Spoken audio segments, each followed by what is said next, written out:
going to get in a wide open punt and take him down.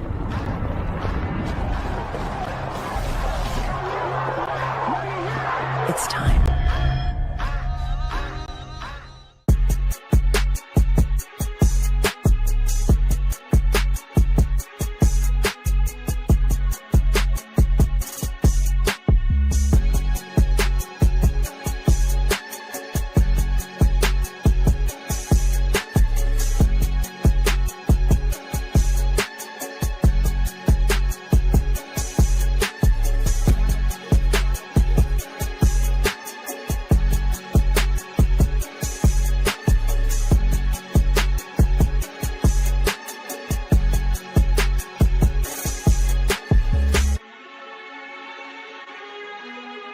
It says, shake hands with the person most likely to talk trash after a play.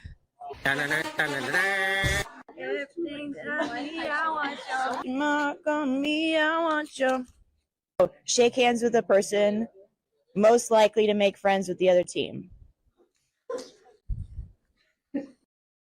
Shake hands with someone you think has the craziest lore. What does that even mean? I have to shake your hand. I don't like here. contact. Who will get first touchdown of the season?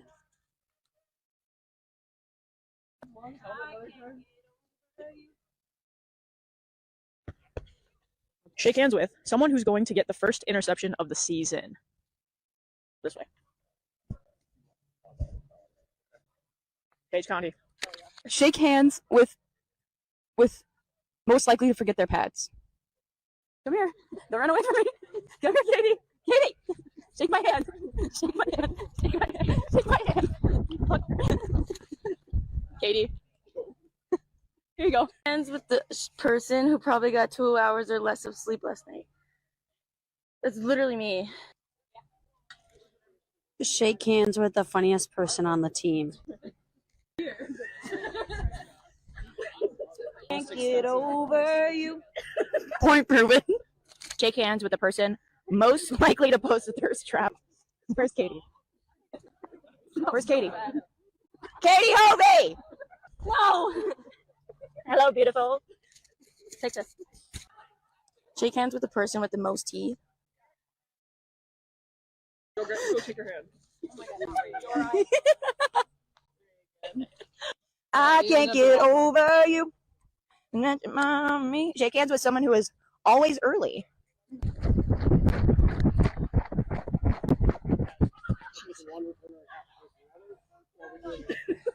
Shake hands with the person you're most afraid of.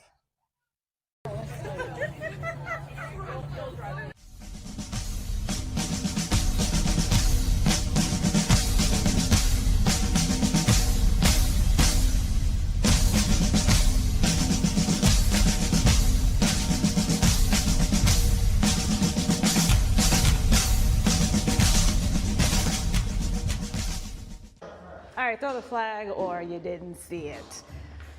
Muting the team group chat. I didn't see it. Teammate flirts with the ref after the game. Throw a flag. Throw a flag. Your teammate is wearing the same socks from a rain game. Throw a flag. The DB celebrates after an incomplete, but the QB overthrew the ball. Throw the flag. Multiple flags. And wide receiver drops 3 passes and then asks for the target on the next play. I didn't see it.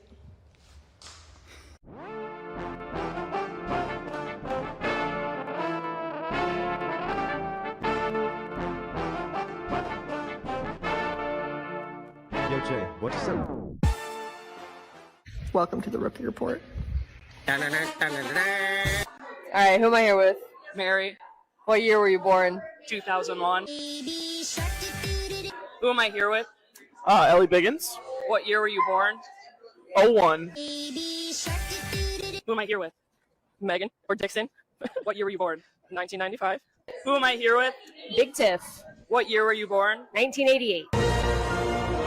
Who am I here with? Noble, What year were you born? 1992. Who am I here with? Edie Halverson, What year were you born? 2007. Who am I here with? Marilla. What year were you born? 1996.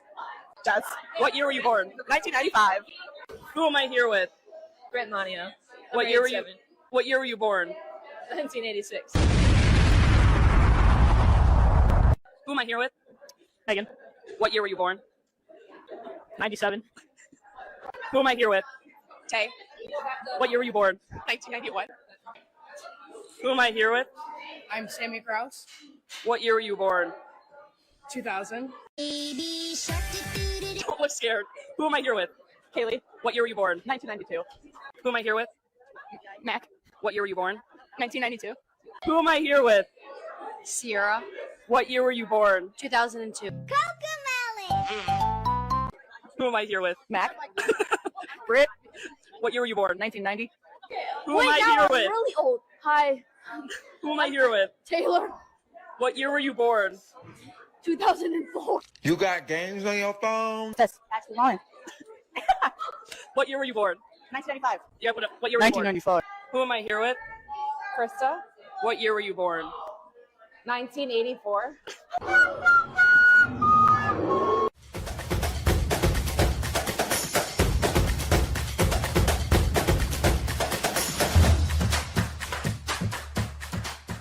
How does it feel to be undefeated at this point in the season? It's great, and I mean, the first half, I don't think we've scored that many points in the first half in a bit now, so it's fun to be a first half team. I think we've always been that second half team, so it's a good motivator to, for the rest of the season. I've had a ton of fun, learned a lot. Can't wait to see what's yet to come, honestly. It feels good.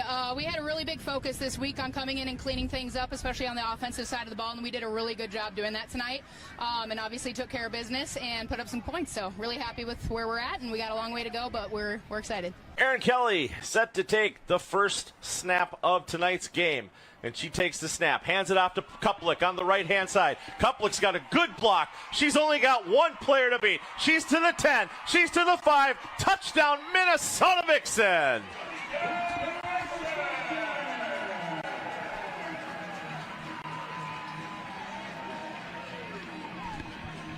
Oh my God! Do I have an actual question for the rookie report this week? No, but welcome to the rookie report.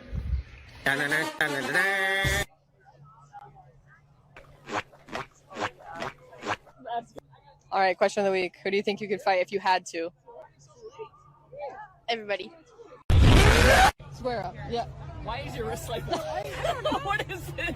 Turn them this way. Turn them this way. This way? Yeah, like, we're going to fight right now. Oh my God. Keep it tight to your face. Square up. Square up. Well, not knee pads. Oh, she hit the... I just have to count the right side. Square up. Oh, get in a fight. Hey, square up. I had a bowl of nails for breakfast this morning. Square up. Square up. That's... Square up. Hey, let's fight. Oh, right here. Oh my God. I have square up. Square up. Square up. Box for a while. Oh, okay. Oh. Hey. Square up.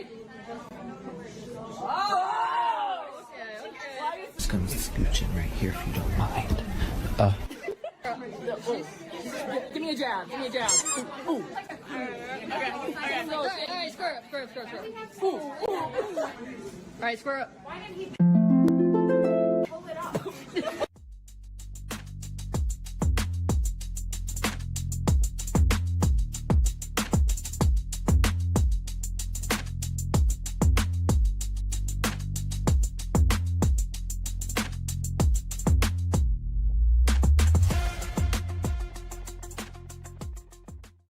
It's just another day at the office, Laura. It's what I expect for myself every game. I'm a little disappointed that I didn't get 4, and I'm going to carry that into next week. Carry that rage. I hear your nickname is Rampage. Yep. How'd you get that nickname? Rampage comes from when I get going, there's no force that can stop me. I am the unstoppable object, and anyone who dares come near me when I am in Rampage is do that at your own risk.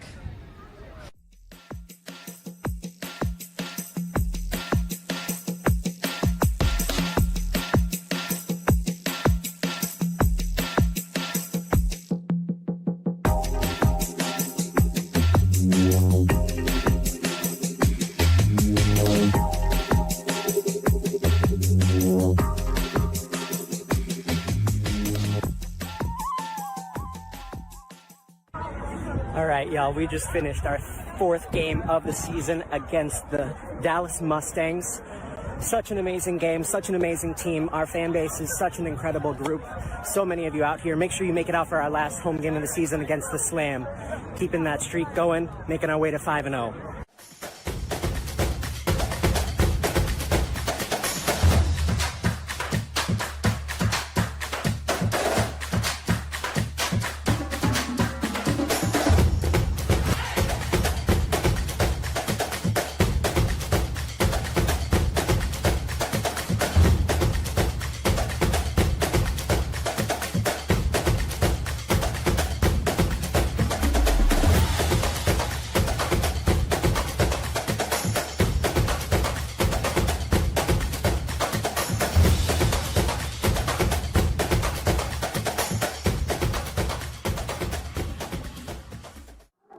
Welcome to Vixen Media Day.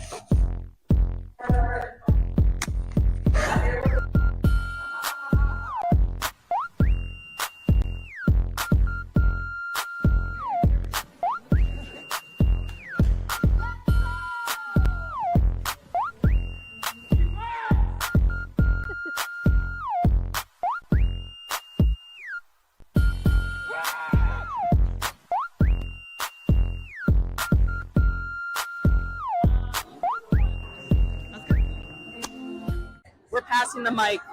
Oh, what are we doing? I'm passing the mic to someone who didn't follow me back for 3 weeks on Instagram. I'm passing the mic to a basic gay. I'm passing the mic to someone who doesn't know the difference between right and left.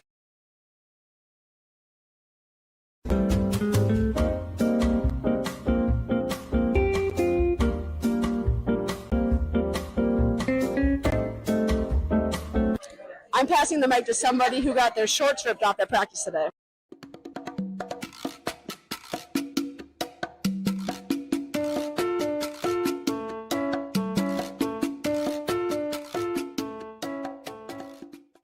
Yeah, I mean, as soon as the play call was in, I knew we were getting in because our O-line and our blocking this year has been incredible. And I just had to follow my blockers. And then I saw Kinley. She had good position. Cut in on the inside, made a defense come in, and just went around Kinley. She set a beautiful block multiple times that game. But yeah, it was a real easy end zone play, but it was wonderful because it was my first time actually getting into the end zone. I threw for one last year, but it was my first official touchdown. Yeah, so what is it like having a great offensive line? It's incredible. It's life-changing. I mean, like, literally. This game would be so difficult without the line that we have, and any success we have this year is because of our O-line, especially on the offensive side. They allow us so much opportunity to create and to just read what they can do. Just running behind them is the easiest thing in the world.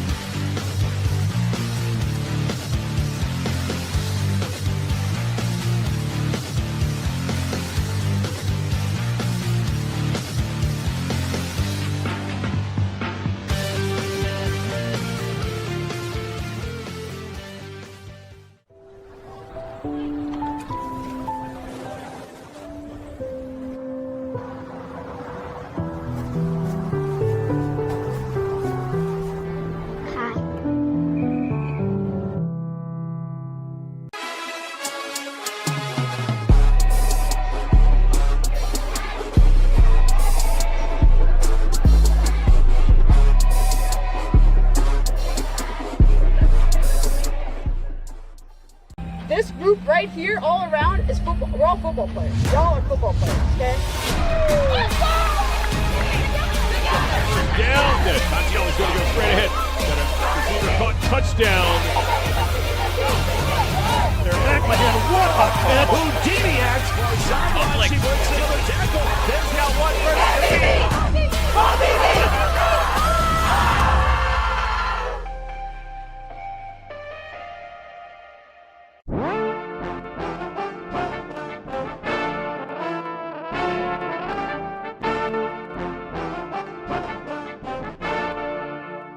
Yo, Jay, what you say?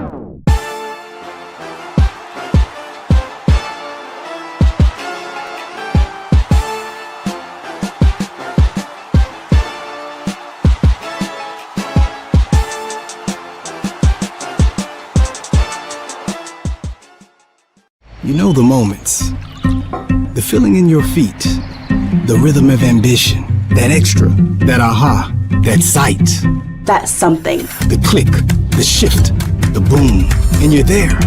The mess becomes a map, and you call it art, or science, or code, because now you know the way forward. For all the moments that drive you, there's edX. Fuel your ambition with thousands of job-relevant courses and programs at edX.org.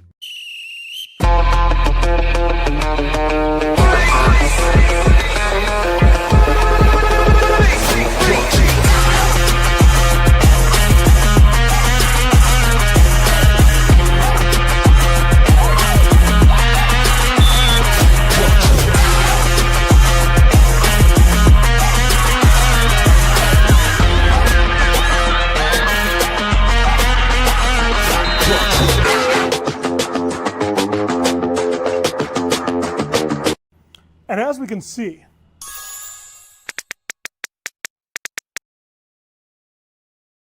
the future of technology is with us. You might be thinking, Doc, this is truly amazing. And we got Hey, is the projector ready? Come on, time for a team meeting.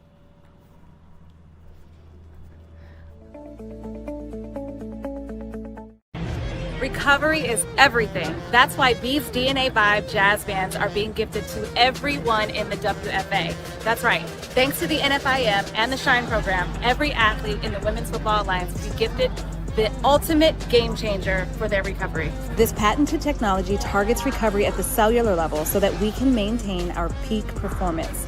And if it can handle our hits, imagine what it can do for you.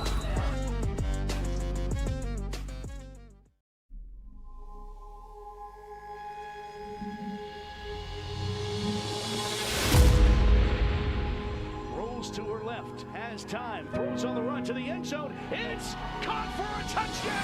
Pittsburgh TD. The athletes, they're the backbone of this whole league, and they're just amazing people. They've got amazing stories. Barrett in the pattern, they're looking for her. Able to bring that one in, Brianna Barrett. My goodness. I never thought I'd be here. I feel like the best things in life are things that come to you unexpected. So it's been a great journey for me. I know this is where I'm supposed to be. Caught touchdown, Jada Meister. Essentially, it's true of breaking barriers, right? She could go all the way, and she does. Touchdown. We're shattering the glass ceiling. Great pass up in the air. Touchdown. All of the women role models that we look up to are all women who did things that were not expected. They realize they're pioneers.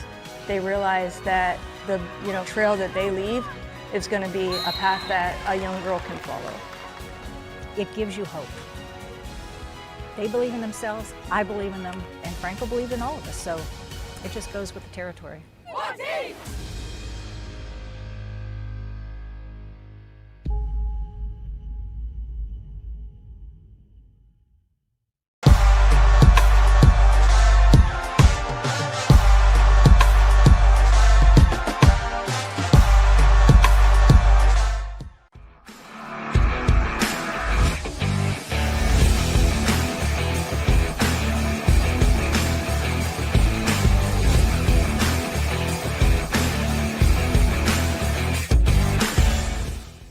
I'm Jada Humphrey. I'm a running back for the St. Louis Slam. All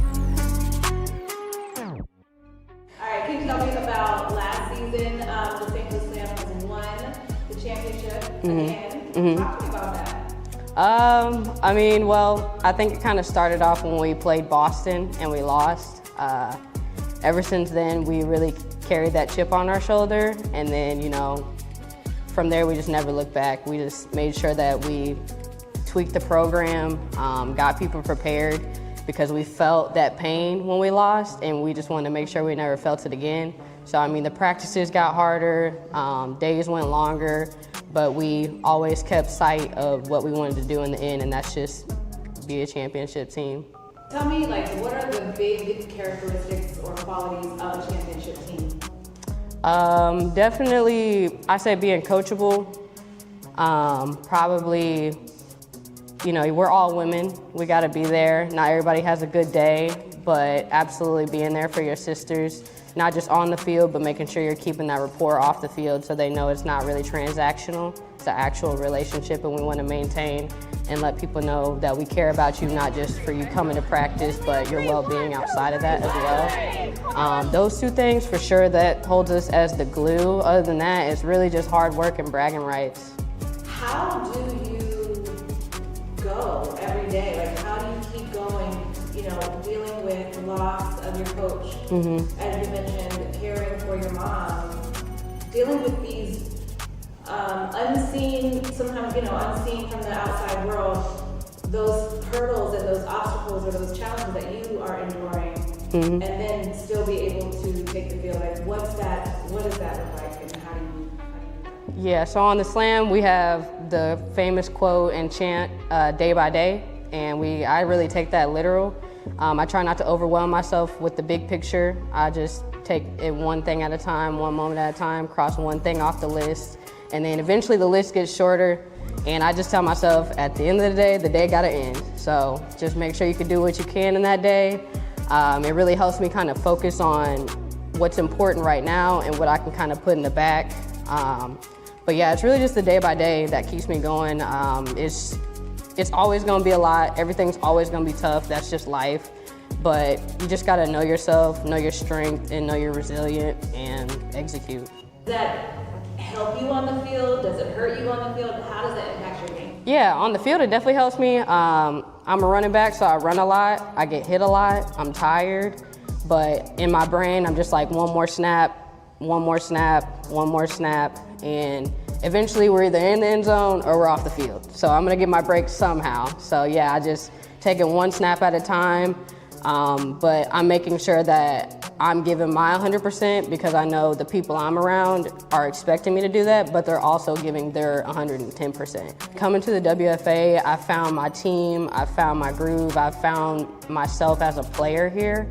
I've had great success, so I really have no complaints. Just being part of the WFA, it's really cool to go to other people and either tell them about it and they're learning about it and they're buying into it, or there's been many instances where I told them and they're like, oh yeah, you play in the WFA. So people do know, and it's just kind of cool to be recognized when you don't really expect it.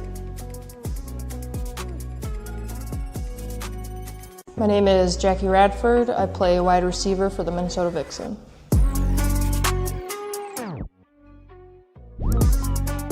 How did you get into playing football? I played flag football when I was probably 5 or 6. And then about 6 years ago, I just Googled Minnesota women's professional football because I had finished playing college basketball and it wasn't going well not having a sport or something to do with myself. So I don't know, it just kind of happened. And you come from a family of football, right? A football family. Can you talk about your just your upbringing and how that translated to you becoming a football player? Yeah, my grandpa spent a little bit of time with the Pittsburgh Steelers, never played in a game but did some training camp stuff. My dad was a Division III All-American, offensive lineman, defensive lineman. My brother was very good at football, so I've been around football my whole life as a spectator. Girls in football, some are supported, some not so much, and then you have a league like ours, the WFA, who provides the highest level of football coming into this league. How do you see that as a part of, or what shapes your opportunity to play the WFA? Yeah, I think it's really subversive, women playing football. I think it makes a lot of people uncomfortable. They're not used to it.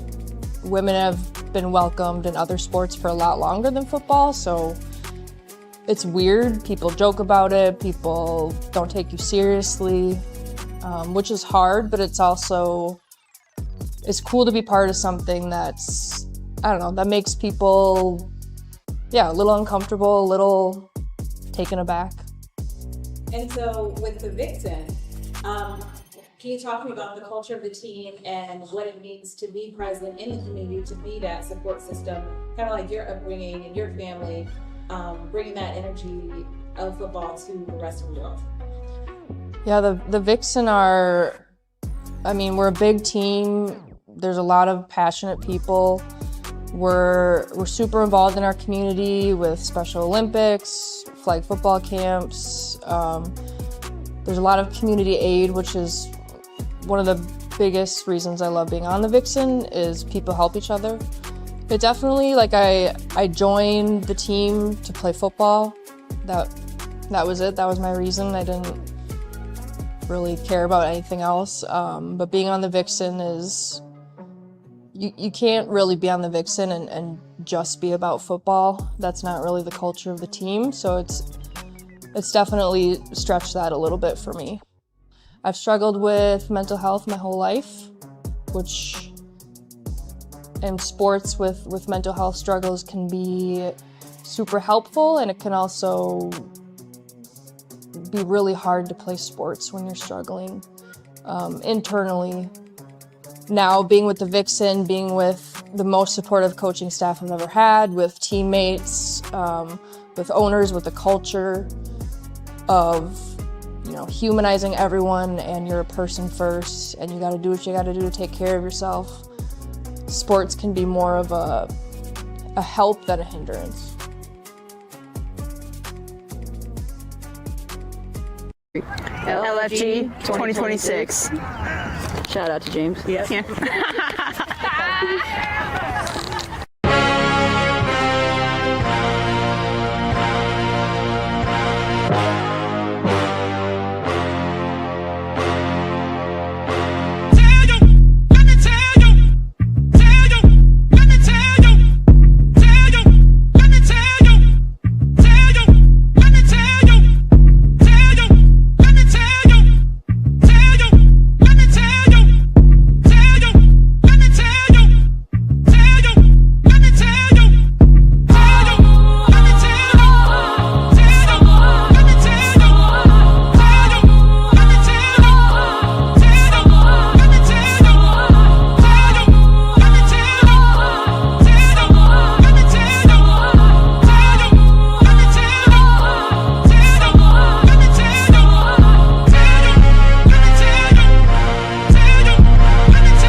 the second-ranked defense in the WFA Pro Division, allowing an average of just under 11 points per game and bringing maximum chaos all season long. With 8 of the top 10 players in quarterback pressure this season and 13 in the top 20 in the category, it's our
Good evening and welcome to Hamlin University in Kloss Field.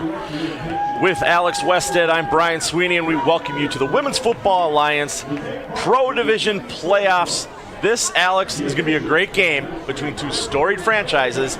Each of these teams has made it to the national championship since Road to Canton premiered in 2021. And lo and behold, it's another postseason matchup between these two teams. And it's one that St. Louis enters with a lot of confidence. Not only did they beat Minnesota here the last time they were up in the Twin Cities, but they also rattled off two very impressive Division II wins. In terms of matchups, this is the one that I imagine neither of these two teams wanted to see in the opening round, but yet here we are, and one of these teams is going to walk out of here with the victory tonight. And one of these teams is going to end up playing the winner of the Cali War Salt Lake Wildcats game that will be starting here in about an hour from now as well. So here's the thing, what could happen. Salt Lake wins, the winner of this game is on the road. If Cali somehow upsets the Wildcats, then Cali will travel to play the winner of this game. And I'm sure that's in the thought process of both of these teams tonight, Brian, thinking about how do you secure that opportunity, even if it's not in your control, to host that opening round, that second round game. You just got to take care of business here tonight and then let what happens out west happen there. And we're going to send it down to our referee, everyone. Tyler Downs, for tonight's coin toss.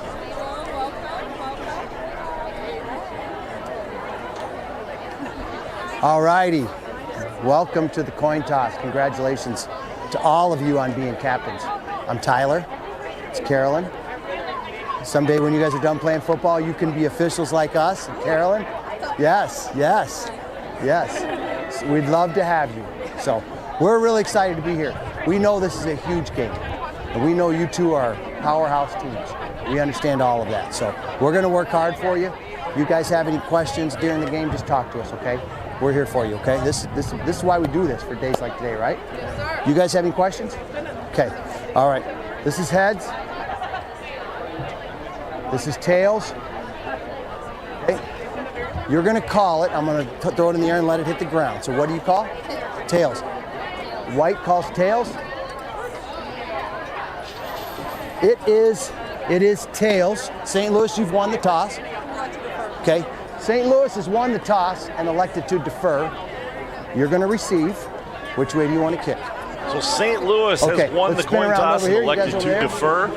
Minnesota will be moving left to right across your screen. It's Pride Weekend here in the Twin Cities of Minneapolis and St. Paul, and the Minnesota Vixen wearing their Pride jerseys for the second game in a row. St. Louis in their white visiting jerseys, moving right to left. You saw our head referee, Tyler Downs. The center judge there on the screen with him was Carolyn Dirksen. And then the rest of our officiating crew includes our line judge, Brent Hufferdink, our headline judge, Tom Schiller, and our back judge is Steve Phelan. And Alex, St. Louis elects to defer. Thoughts on that? Well, I think it's become the fashionable thing to win the coin toss and then defer your choice to the second half. I like it even more so for the Slam from a strategic point of it's a Minnesota Vixen offense that hasn't taken the field in any fashion in almost 3 weeks. And so you want to be able to see how much rust is there on the side of the Minnesota Vixen, knowing not only did you contain them well the last time you played them, but it's also been so long since they've taken the field. It's a good choice by St. Louis to defer.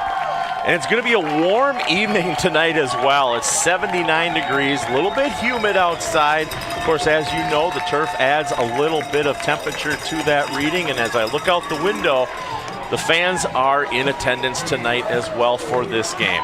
And virtually with the clouds that are going through here in St. Paul's Midway neighborhood, we should be cloudy throughout most of the rest of this game. Something to keep an eye on here too. Not a ton of wind here. Been gusty at times over the course of the day, but should be no wind to speak of over the course of the rest of the night. But it is Minnesota, it is June, and crazier things have happened. And I had a good talk with both coaches before the game. Quincy Davis from the St. Louis Slam, him and I have had a relationship that's gone back and forth for a number of years as I've covered this league, but game day, we're all business, all professional, and he's a great guy to work with. And then, of course, for Minnesota, Coach Connor Joe Lewis, in this her third year at the helm of the women's football's longest continuously running tackle football team. Well, and Q is a dude. He's a great football mind. We'll see what he has in store for the Minnesota Vixen here tonight. And Connor Joe Lewis, taking the reins of one of the longest continually operating professional women's tackle football team. You got big shoes to fill. And right now, Connor Joe Lewis is creating a culture and a winning culture here in Minnesota. But you win in the playoffs. That's what matters most. Carrie McMahon gets set to kick things off for the Slam as she sets the ball on the tee. And you and I talked on the road to Canton. An interesting stat about McMahon this year is she leads the WFA in punt yardage. We'll see how that comes into play here for this kickoff. Well, and take that with a grain of salt, too. 3 punts, averaging 42 yards per punt on that. She didn't play in the first part of the season for a good reason, so we'll see just what she has here in store and pins Minnesota back to start this opening drive. Here we go, McMahon on the move, and the ball is up. This one's going to be fielded at the 5-yard line by Minnesota. That's Britt Peterson as she cuts through the middle. She's going to get up to about the 32-yard line before she gets tackled there by the Slams' Stephanie Brown. Well, it's a good run for Tiff Wright to start things, going the 30 yards. Getting that field position. Again, Minnesota, the last time they played St. Louis, had good field position. They just have to take advantage of today, limiting themselves not to any offensive points the last time they played the Slam. Because remember, it was the one defensive play that was made by Britt Peterson that accounted for the only points on the board for Minnesota in the game. So Erin Kelly, second in the Women's Football Alliance Pro Division, passing yards this season, awaits the snap. She's got a receiver wide to her right. She's going to hand it off instantly to Wright, and Wright's going to be met in the backfield. She's going to lose about 4 yards on the play as St. Louis just gets on top of her, and in on that tackle is Kennedy Daniels. And this could be an early telling point for Minnesota's offense. You're without Paige Kuplik tonight, the WFA Pro Division 4th leading rusher, and so you're relying on a Tiff Wright. With respect to those players, they're very different style of runners, and to lose Kuplik for this game is a massive loss for the Minnesota offense, really forcing the pass and running backs that don't necessarily have the same skill set that Kuplik has. And when these two teams met in Week 7, Tiff Wright was not dressed for that game as well, so she's not used to seeing this St. Louis defense. So second down and a long 13. This time, Kelly drops back. She airs it out to her right-hand side. She's got a receiver, and it's just out of the reach of Dvorak. Good coverage that time by Kiana Smith. And I love the coverage by St. Louis. I love the play call by Minnesota as well. Simple play action, and you have Dvorak open. A ball just a tad overthrown, looking for Dvorak. But I like that play. Keep that in your back pocket. Give it a try again here, but a big third down. Early and third and long. Well, Minnesota, Aaron Kelly comes over after just about every play to check with head coach Connor Joe Lewis to see what play to bring into the huddle. Play clock down to 15. Huddle breaks up. Dvorak goes to the right. 2 receivers to Kelly's left. She has right behind her. Kelly takes the snap. This time it's a quick throw to her left. This one's going to be completed. It's a cut back to the right-hand side. She's going to get away from that tackle. She's going to pick up the first down. She's gaining yardage on the play. And what a job that time by Lundberg for the Vixen, picking up a first down and getting them into St. Louis territory.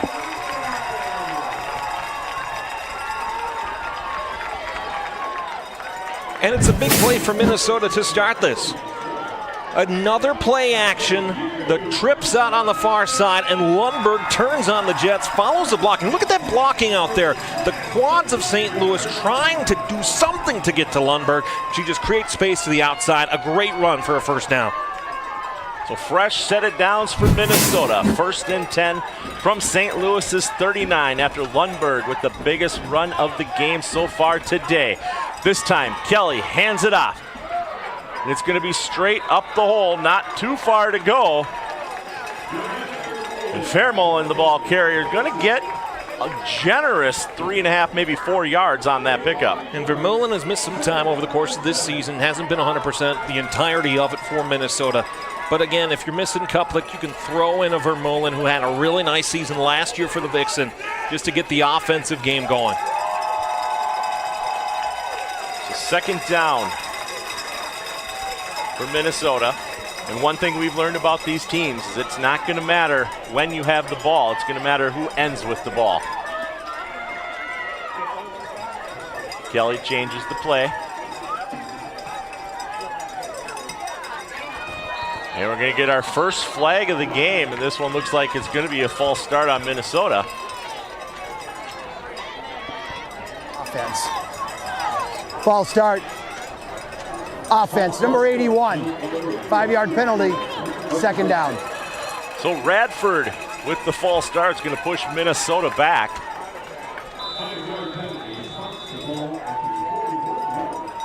And it's the little things when you have penalty markers that are unforced errors that'll hurt an offense. It's just 5 yards, but in the game of football, that 5 yards can go a long way. So 2nd down and 12 for Minnesota. Tiff Wright behind Kelly. Gonna hand it off to Wright.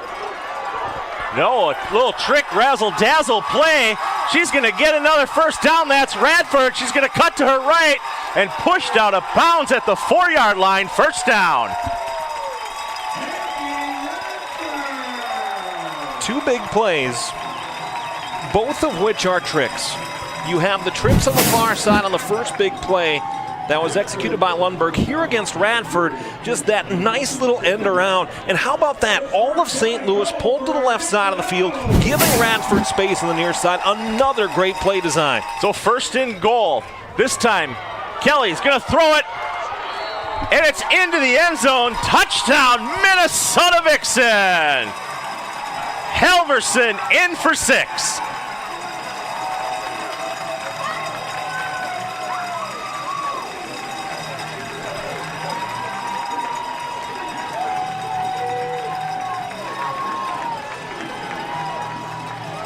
Well, Brian, what rust? Don't have any rust to speak of, Alex. Duraskova lines up for the point after for Minnesota. Kick is up. And Duraskova on point tonight with 11:16 remaining here in the first quarter. Minnesota Vixen up over the St. Louis Slam, 7-0.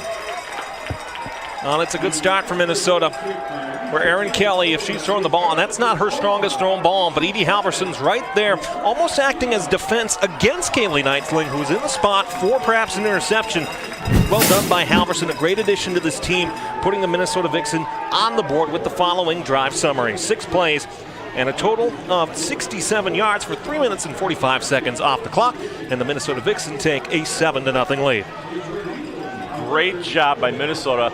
You know, we talked last game how hard it was for Minnesota to get stuff into the end zone on offense. And when they were down in St. Louis, their offense didn't score either. So to see Minnesota come out here on the opening drive of the play, manage to travel literally the length of the field and come away with 6 points is huge. Well, and when you think about it too, you've seen this team now, St. Louis, for 3 times. There are no secrets between these teams, so you have to try something different. Minnesota on that opening drive, you script that first 15 plays or so, you get creative, you do some really fun things. Well, that's how you keep a team that you've seen before second guessing, thinking again, and it works out well for the Vixen. So this time it's going to be a short little kick,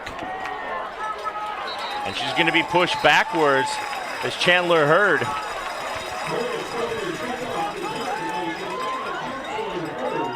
St. Louis going to start with better field position than Minnesota had.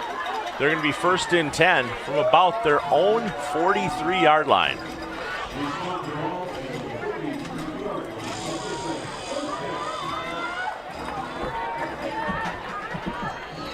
So now we get to see Jamie Gall in the St. Louis Slam. Gary McMahon. And of course, Jada Humphrey in the backfield. And when they were here in week 7, Jada Humphrey was the thorn in Minnesota's game. So Gall with trips to her left right away, lone receiver to her right. Standing next to Humphrey, takes up the snap. She's going to drop back, throw it to her right. She's got an open receiver and is kind of going to go in between the Minnesota defender and the St. Louis receiver, so second down and 10. And for Jamie Gall, by all metrics, a down year for her. Not really in terms of the passing percentage. The yardage hasn't been there, but in the playoffs is where she shines best. She knows how to pick apart a defense, and when you have your primary target in Carrie McMahon that just opens up other options down the tree, even though the numbers haven't been there for her this year, she's still a dangerous out, especially with Jada Humphrey in the backfield as well. So this time, ball handed off to Humphrey. Humphrey's going to get onto the left-hand side. She's going to pick up about 5 yards before she's forced out of bounds by Minnesota's Kaufman.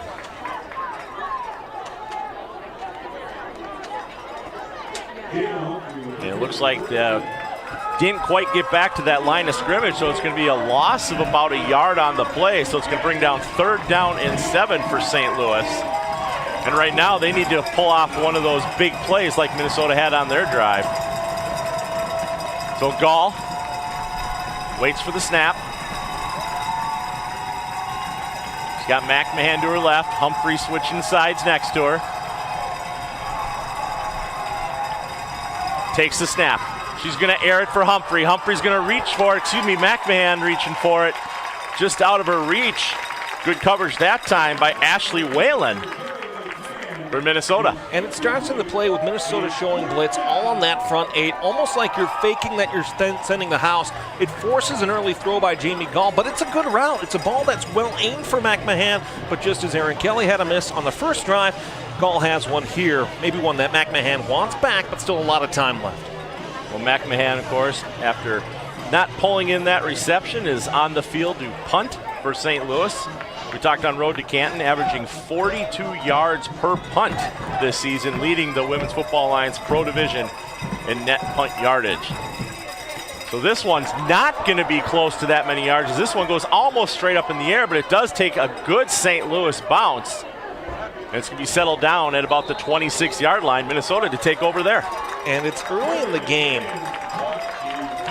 But this Minnesota defense that corralled and really limited what St. Louis did the last time the Slam played up here, the last weekend in May. That's another good defensive drive, forcing a 3-and-out and a punt. But for Minnesota, you have to take advantage of these opportunities now where you can create separation, going from a 1-score game to a 2, to a 3, to a 4, because this Slam team knows how to turn it on when it matters most. And when they do, not if, when they do, you need to have that separation. So Minnesota begins their second possession of the game, first and 10 from their own 21-yard line. After a great Helverson touchdown in their first possession from 8 yards out. Kelly, running backs to both sides. She's going to hand it off.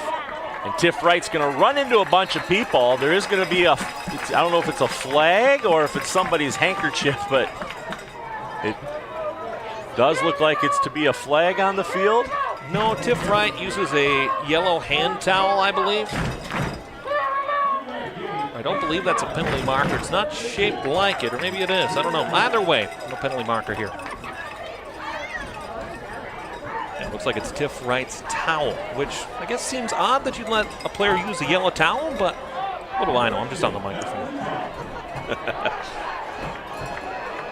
Public address announcer Greg saying the same thing for the fans here, that he thought there might have been a penalty on the play as well. So after a gain of 3, brings up second down. This time, little slipping in the backfield for Radford, so she's going to lose a yard on the play. Is going to make it 3rd down and 8 for Minnesota. This is Mary Altepeter, comes over on the tackle, and Altepeter has had for her career with St. Louis such great side-to-side quickness, where those little end-arounds where they worked well for Minnesota on the first drive, not as much there. It's a good defensive adjustment by the Slam.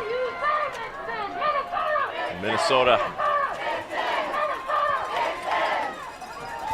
looking to make it back to the national championship game for the first time in 3 seasons,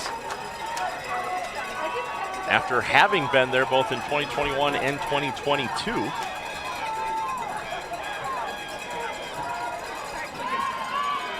Kelly, somehow with the Statue of Liberty play, she's able to get it off to Radford, and she's going to pick up a first down as she gets up to the 43-yard line. And correction, that was Whalen.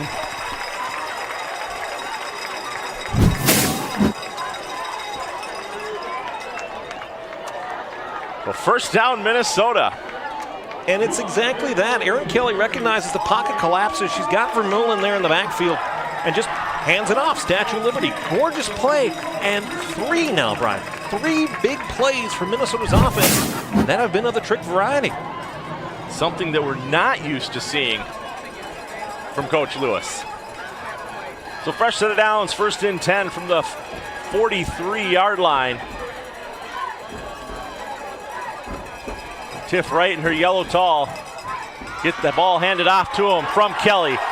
Wright gonna pick up the first down. She's got Nutzling chasing her, and she gets pushed out of bounds, but not until she gets to the 24-yard line. Another great run for the Minnesota Vixen. And when you have those trick plays that work well, you can go back to your bread and butter up the middle. It's not Paige Kuplik, but this time Tiff Wright. Great blocking by the Minnesota offensive line. Couple of pancakes thrown in there, and Wright just follows the blocking. Another better block by Amanda Dvorak as well. That forces her to the outside to get that first down yardage. So 33 yards on that run for Tiff Wright that time. Fresh set of downs for Minnesota, 1st and 10 from St. Louis's 24-yard line. Right behind Kelly. This time, Wright straight through the middle. Gonna get pulled down, but she's gonna pick up about 4 yards on the play. Good tackle that time by St. Louis's Jasmine Yandel. Yandel, one of a number of really good linebackers for the St. Louis Slam team. They did lose a lot to the Slam from last season, but they are just as well coached and effective on defense as they've ever been. 2nd and 5.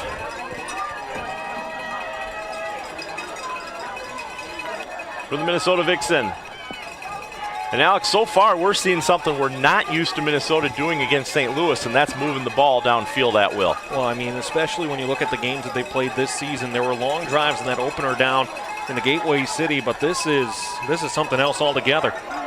So this time Kelly's going to pass. She's got a receiver to her right, and this one's not going to get there. Great coverage by Kiana Smith for St. Louis. Halverson, the intended receiver, just out of her reach. And there was a little movement on the defensive line for St. Louis, but no penalty marker was thrown. So I think in case looking at this saying, well, let's put it up there. It looks like a free play, but the problem is that you don't know that it is until you have communication from your sideline. And so Could it have been a big play? Sure, but it ends up being a missed play for a team in Minnesota that last time they played the Slam up here, a lot of missed plays hurt them in that game. So Minnesota looking at third down where they've been perfect so far today. This time it's third down and 5.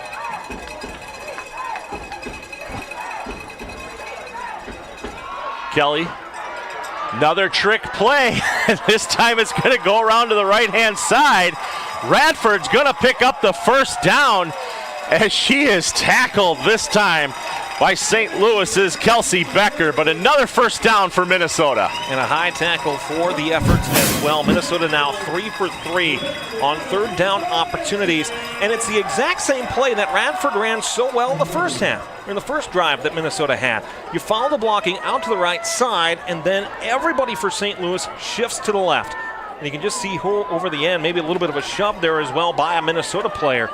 But still, it works out. Minnesota's moving the ball really darn well.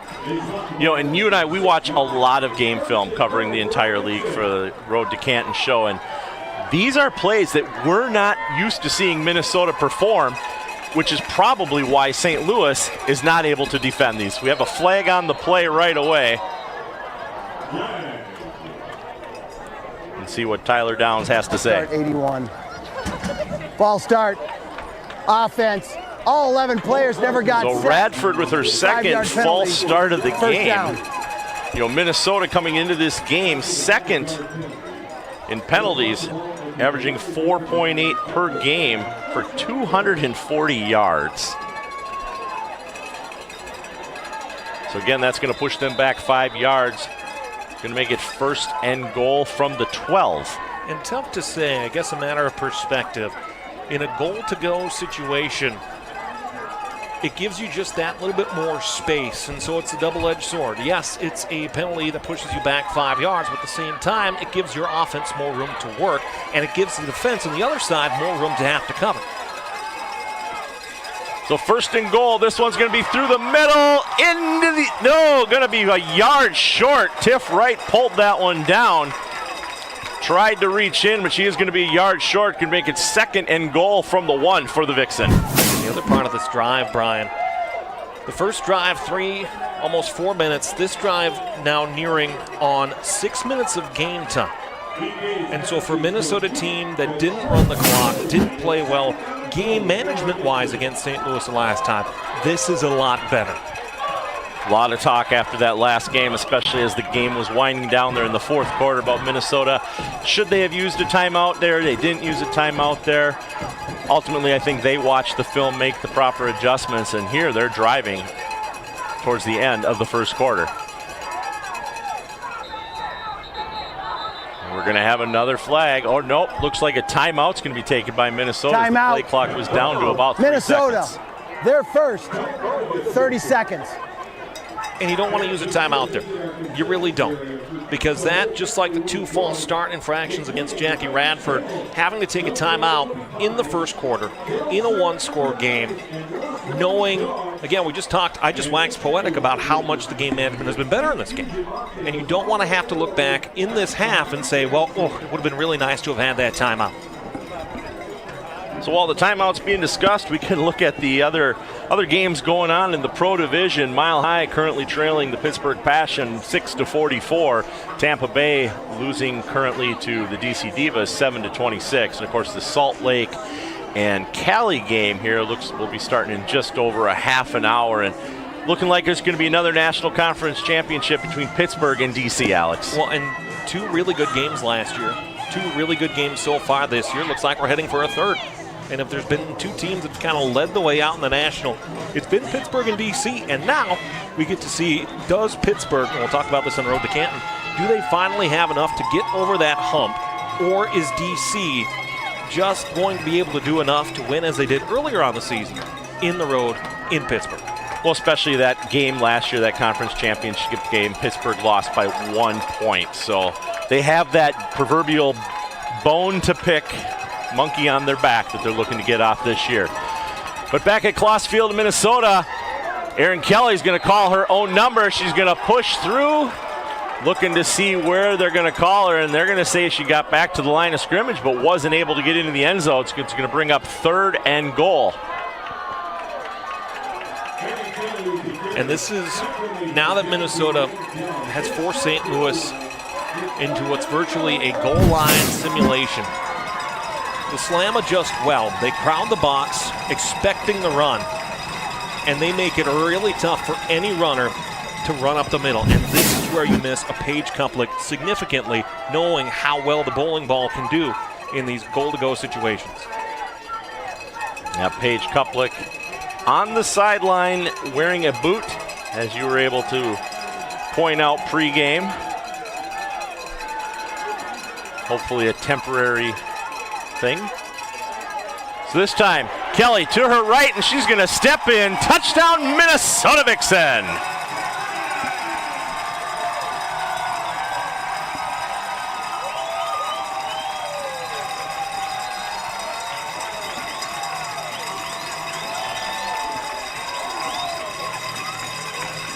And it's awareness by Minnesota's play calling that sets up this play. You're stuffed by the St. Louis defensive line on the first 2 tries. Then you make that just simple little play action run around, create space on the right side. EK runs it in, and the Vixen on the board again. The point after is good again, and Minnesota with 2:35 remaining in the first quarter, up over the St. Louis Slam, Alex, 14-0. And look at that. Aaron Kelly walks into the end zone here with Mary Altepeter closest. But right now, the Minnesota Vixen have their offense humming, and they're winding a lot of time off the clock. The last touchdown drive for Minnesota, 10 plays. A total, again, Brian, 74 yards and 6:31 off of the clock in the first quarter. It's a well-run game plan for the Minnesota Vixen on offense that now puts them up 2 scores, but the Slams still have the ability, if they get the offense rolling, to keep the game close. So we'll see what happens as the game goes on. You know, and St. Louis, of course, not only are they not used to trailing, they're definitely not used to trailing by multiple possessions in a game. And it's so atypical for them as well, where I thought coming into this game how much that win here in late May would have been an advantage. But right now, it's not. Well, Chancellor Hurd with a good stiff arm there. Looks like she may have stepped out of bounds, but nope, they're going to say she managed to stay in bounds, so she's going to get all the way up to the 40-yard line. So St. Louis starting about where they started with their first possession earlier this quarter. And the last drive for St. Louis, says they'll start here at their own 40. The last drive for the Slam started at their own 43. But 2 incomplete passes for Jamie Gall resulted in a 3-and-out and a punt. And so for St. Louis here, you ran the ball 1 time with Jada Humphrey on that drive. If I'm St. Louis, I look at this play and I say, first down, run Jada Humphrey. Follow the blocking, this great offensive line that the Slam have. Let Jada Humphrey do what she does best. And they're going to do it as Gall takes the snap and hands it off to Humphrey. Humphrey running to the top of the field towards the St. Louis Slam sideline. Going to pick up about 3 yards on the play before she's forced out of bounds by Alicia Noble for Minnesota. And that's where she can really shine, Brian. She can follow the space out to the outside, follow her blocking well. She has such great vision for a ball carrier, where she can make something that looks like it's no gain or a loss and turn it into a big play.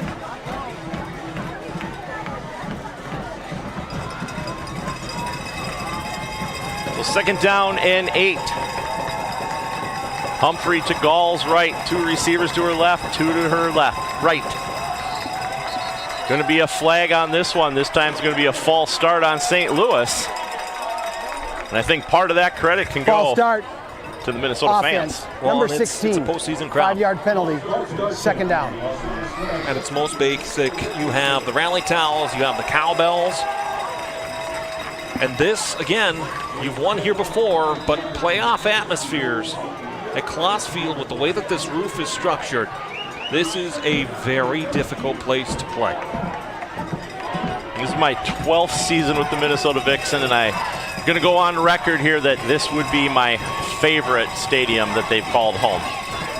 So Gall, after the penalty, this time it's going to be a pass to McMahon. McMahon's going to pull it in. She's going to pick up the yards that were lost on the 5-yard false start penalty and an additional 2 yards on the play. Going to make it 3rd down and 5 for St. Louis. Well, this is where if they get Carrie McMahon going, and you can see they're playing with tempo now, where this Minnesota defense can set up and read the defense well, but now if they go with some tempo here, you might be able to catch Minnesota in a mismatch. So 3rd down and 5. The crowd is loud. Gall waits for the snap. Going to get the free play here. It's not going to matter as this one's going to be pulled in by St. Louis, and they're going to pick up their own set of downs with Hannah Brixen, the tight end, pulling it in for St. Louis. It's a really nice catch, too. Defense offside. It's number 23. That'll be declined. Offside. Defense, number 23. That penalty is declined. The result of the play is a 1st down. Can't really fault C.J. Dobie for that play, too. You're excited it's 3rd down. You're trying to get a good jump on the ball. Just that second of hesitation, all the better. So fresh set of downs for St. Louis. After Brixen pulls that one in, 1st and 10 from the Minnesota 40. Gall dries off her hands, humidity causing a little sweat on those palms. This time she's going to throw it to her left, and this one in and out of the hands of Daza. Good coverage by Minnesota. Daza had nothing between her and the end zone. I mean, between Kat Daza having a good chance to read that ball, it's great defense by Halverson as well on the backside. Basically with her all the way, coverage great on the hip, really well done by Minnesota. And it's tough to say that the humidity is affecting Jamie Gall one way or another. St. Louis, as we know, is very hot, very humid this time of the year. But the biggest thing, again, is the nerves. And Jamie Gall has a heart of steel and is ice cold when she needs to be. But this is the first time, really, as a quarterback in the WFA, she's felt pressure on a road game in the postseason. 2nd down and 10. This time it's going to be a pass up the middle. McMahon jumps up, pulls it down, and picks up a 1st. Well, McMahon, again, when she just finds that space and gets open, you cannot give her that much time and that much space. She'll make you pay for it more times than not. There's a reason why her jersey was in Canton, Ohio not too long ago. So fresh set of downs for St. Louis. As we reach the end of the 1st quarter, Alex, here at Kloss Field on the campus of Hamline University in St. Paul, Minnesota. St. Louis trails Minnesota 0-14. We'll be right back.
Welcome back to Hamline University in Kloss Field for the Women's Football Alliance American Conference Playoffs on the road to Canton with Alex Westhead. I'm Brian Sweeney. And Alex, Minnesota coming out of that 1st quarter with a 14-0 lead. St. Louis 1st and 10 right now for Minnesota's 25. Yeah, Minnesota in that 1st quarter really bucking the trend on the offensive side of the football.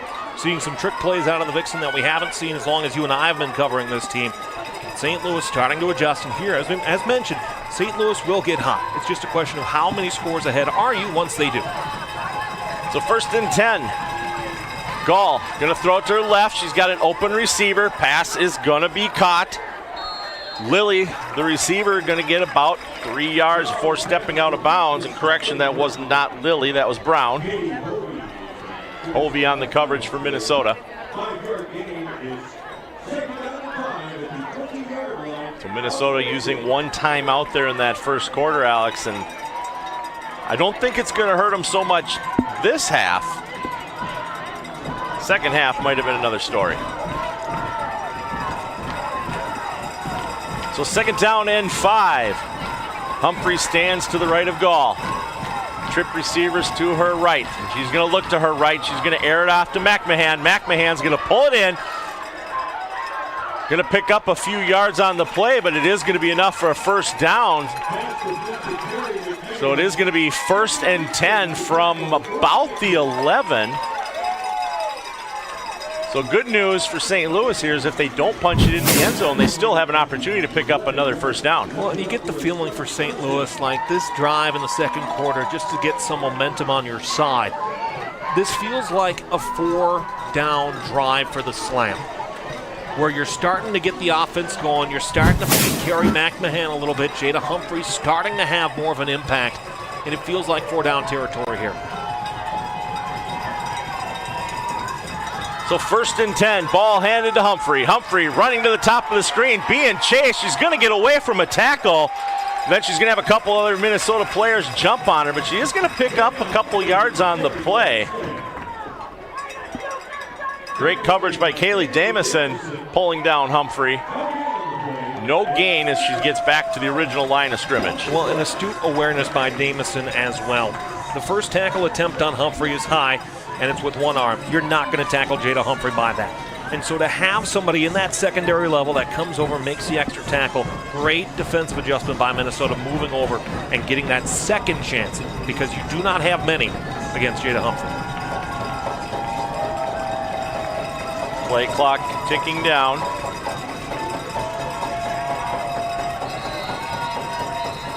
Play clock just 2 seconds away from getting to 0, causes Quincy Davis to have to use the first timeout of his half for the St. Louis Slam. And I think part of that, one, with the play clock, 2, recognizing, if you're Q, just how important this drive is for the Slam. Because this is a momentum swing, massively one way versus the other. Because either you punch it in here or you give a Minnesota Vixen offense, whom you have stopped somewhat, another chance to go up by multiple scores. Massive drive for St. Louis. Good timeout by Q.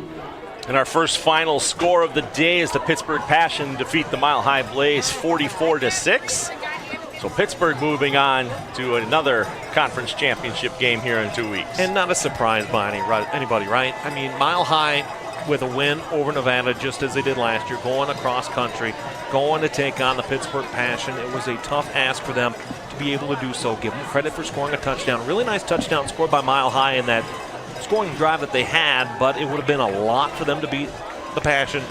And so Pittsburgh, they'll host either DC or Tampa, looking right now like DC. Yeah, as DC currently still leads Tampa Bay Inferno 26-7.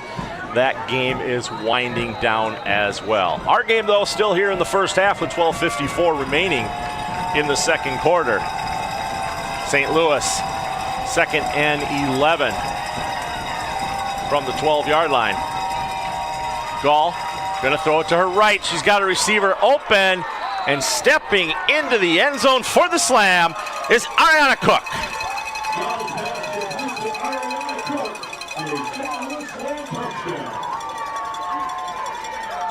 Ice in her veins, Jamie Gall. Great little slant right into the inside.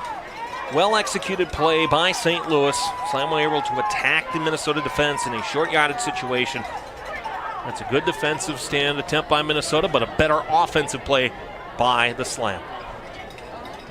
Carrie McMahon on to attempt the extra point, and Jamie Gall holding the ball for her. This kick is up, and it's going to split the uprights.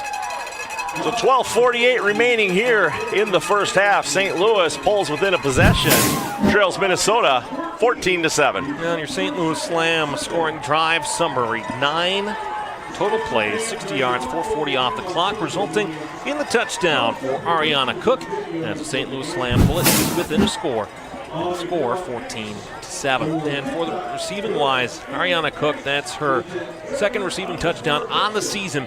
Again, they're spreading the ball out, knowing that they did not have Carrie McMahon as much as they did in the beginning part of the season. And it's a good adjustment now. You got to be available. You got to be ready when your number is called. Cook was ready, and a good catch for the touchdown.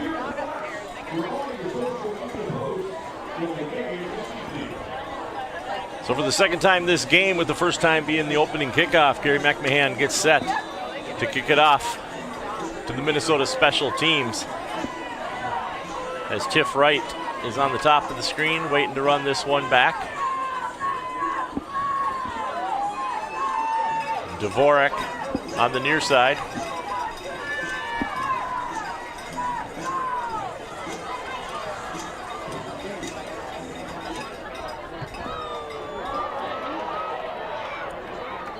This one's going to be fielded by Wright at about the 2-yard line.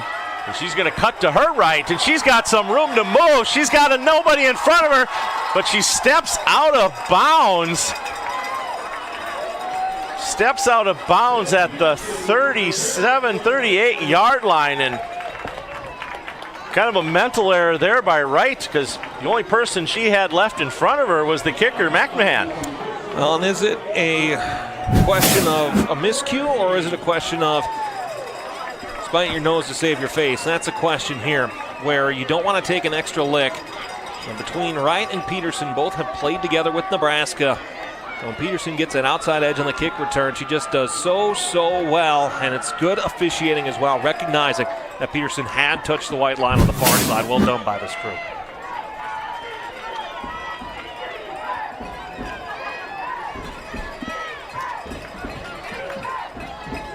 So 1st and 10 for Minnesota.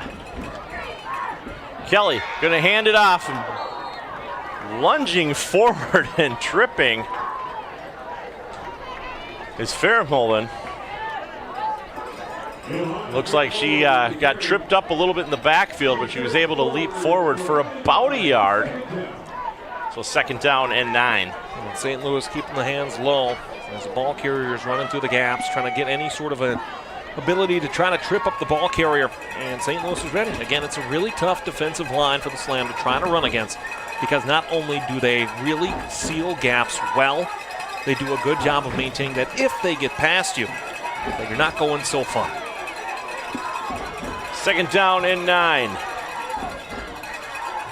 This time, Kelly is going to throw to her left. Radford, the intended target. Ball falls incomplete. Good coverage that time by Brooklyn Devitt for the Slam. And Devitt's used to reading Erin Kelly well. It's a tough play-action play where Erin is rolling against where she has to throw, so she has to reorient her body to be able to get the ball out in time.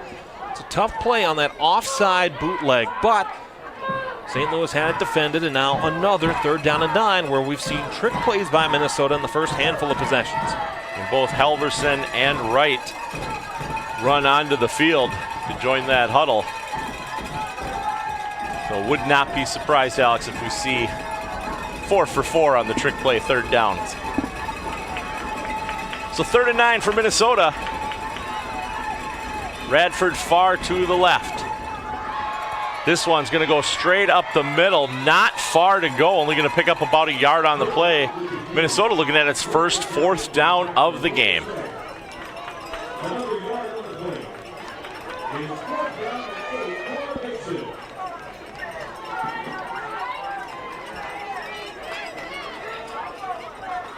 So Alex, St. Louis's defense is able to do something they haven't done yet today, and that's stop Minnesota on 3rd down. And depending upon how this punt goes for Minnesota, they could be looking at some decent field position. And a really solid returner, too, Carrie McMahon, who seems to be doing it all for the Slam.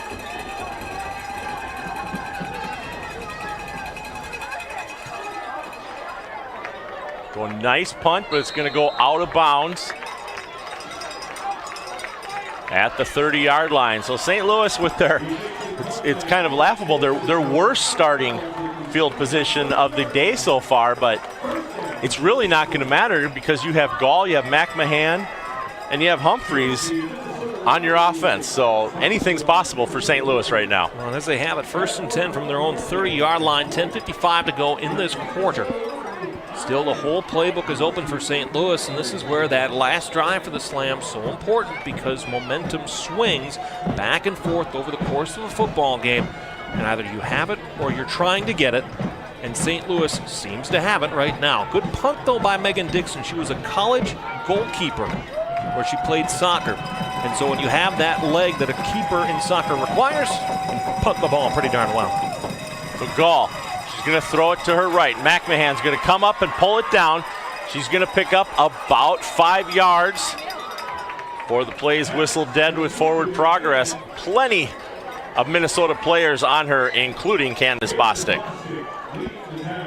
Good simple out route by Carrie McMahon. Had the Minnesota defense fooled. See, she just takes that hard cut right at the 35 with just enough of deception in the offensive receiver routes that were run by the Slam. It's a good job of creating separation. Well done by St. Louis. Good play design. So they gave her 6 yards on the reception to make it 2nd down and 4.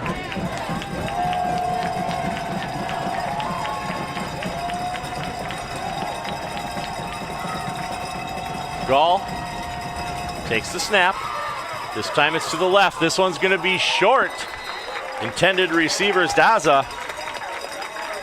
But she's not going to be able to pull that one in, so right away, 3rd down for St. Louis. The Slam team, Brian, that as of this point currently sits 1 for 2 on 3rd down. A 3 and out on their first drive, and then the touchdown drive.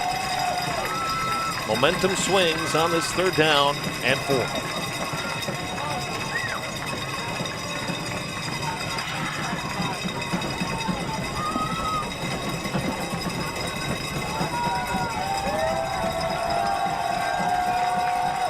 Gall walks up into position. Humphrey stands just behind her to her left. This one's going to be thrown. Looks like she intended to get this one to Humphrey. Humphrey might have taken too many steps to her left before going up the field, but it's 4th down for St. Louis. And it's a good throw by Jamie Gall. It's the right throw by Jamie Gall, going for the teardrop, trusting Jada Humphrey to cut to the outside and get behind the Minnesota defender. But Humphrey, so uncharacteristic for her, didn't get the jump on the ball that she was looking for, that she normally has, and now it turns into a Carrie McMahon punt.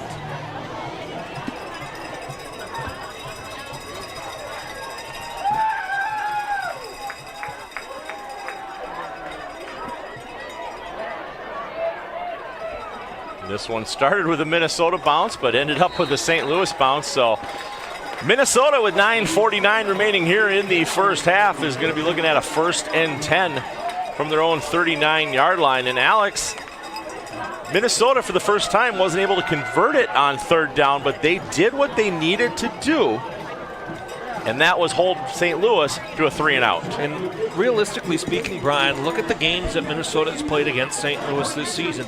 The only points they allowed to the Slam down in St. Louis were on a pick 6. Then up here, you held them to 10. And so you feel like, if you're Minnesota's defense, that you know how to corral this St. Louis offense. Yeah, the last drive was a long drive where they really started to feed Carrie McMahon and get her going. People would say that they didn't have McMahon in the first game, and that's why. But at the same time, you play who's on the table, and it works well. Now that you have a game plan for her, they've corralled her, but they have to keep doing so. That's the important part for the Vixen. So 1st and 10. Going to be handed off to Tiff Wright in the backfield. Wright's going to cut to her left and then back to her right. Nutzling tries to get her to pull down, and somehow Wright slips out of Nutzling's hands, able to pick up a couple more yards before finally being taken down by Raven Williams. And it's a well-run play by Tiff Wright. But not only that, there's a blocker who comes over to the near side that gives her that extra secondary block. And you can see here on this pull, it's well executed. Just pulling over, creating that extra space, that extra time. And it turns into a big play because of great offensive line play. And over on the western side of the hemisphere, Salt Lake and Cali game has started. Early in the game, 0-0. DC increased their lead to 33. So Wright gets the ball handed off for her. and she's going to get tripped up a little bit in the backfield, lunge forward, and pick up 2 yards. And it looked like on this, Brian, she just lost her footing. Tough play, tough break, but that'll happen over the course of the game. It's making sure that you don't allow that to spiral into one misstep, into 2, into 3, and so on.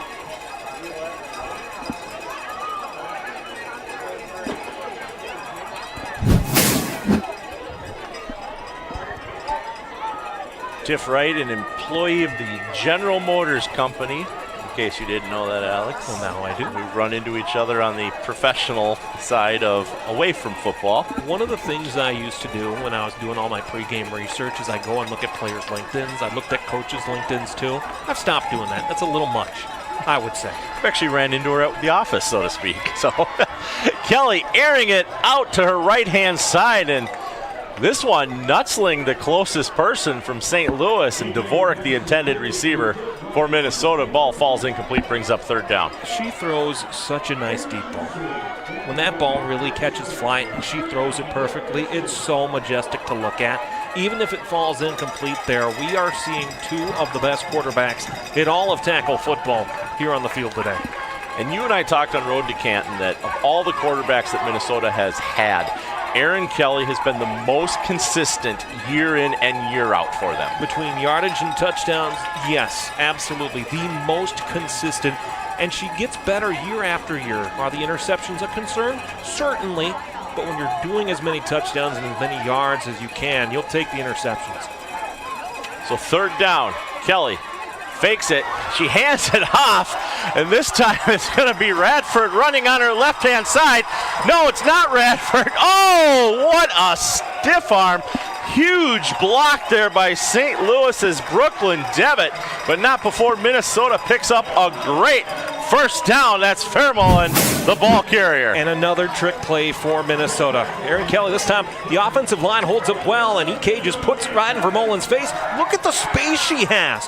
And it takes first Kaylee Knightsling coming over, giving it a great effort, but then Brooklyn Devitt, to her credit, just stands in the way. Stands her in the way, stands on business, knocks her over for a good tackle.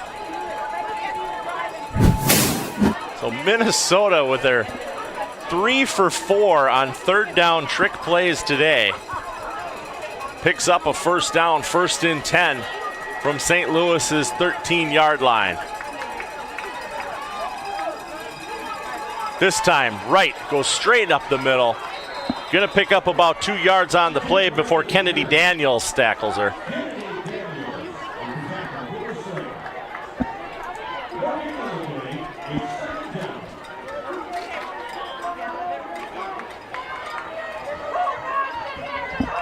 Clock continuing to tick here with 6:30 remaining in the 1st half.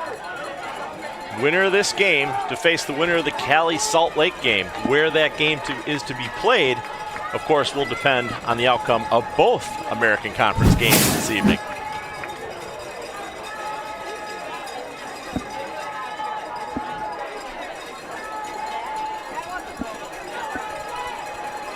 Here we go, 2nd and 10 for Minnesota. Right behind Kelly. Radford in motion. Kelly's going to throw it to her left. She's got a receiver up, down, touchdown Minnesota. Britt Peterson.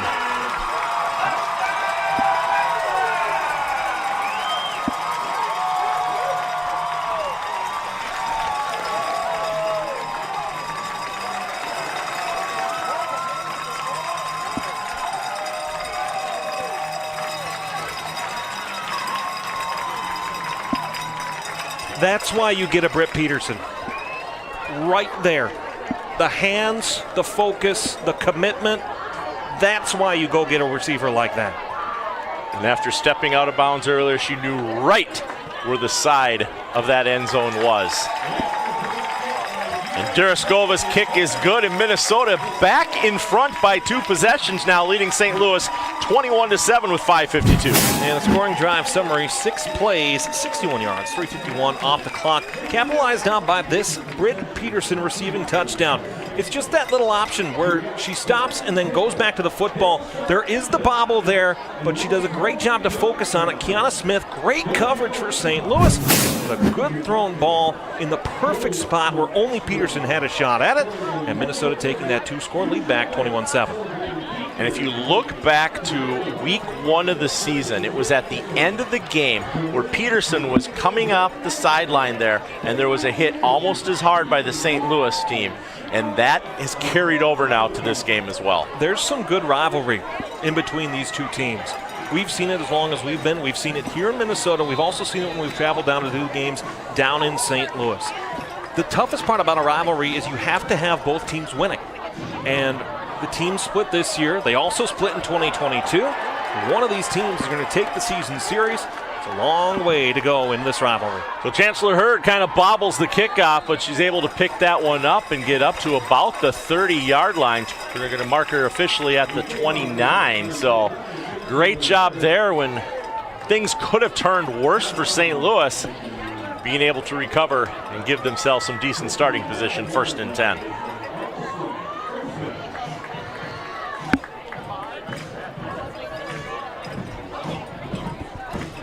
Well, as things proceed in this second half here for St. Louis, I imagine we'll see Jamie Gall looking more and more for Carrie McMahon.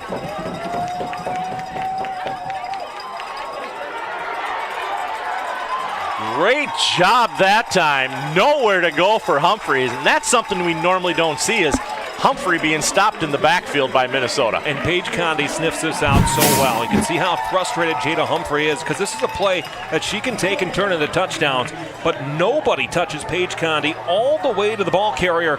It's a hip drop tackle that pulls her down. She's standing up, she's fired up just the same. And Ariana Cook for St. Louis, some great blocking at the line there too against Candace Bostic. So 2nd down and 10. Gall. This one looks like it might have been tipped, but McMahon's going to pull it in. She's going to pick up some yardage. Going to end up with 6 yards on the play. Going to give 3rd down inmanageable for St. Louis. Kaufman in on the tackle for Minnesota.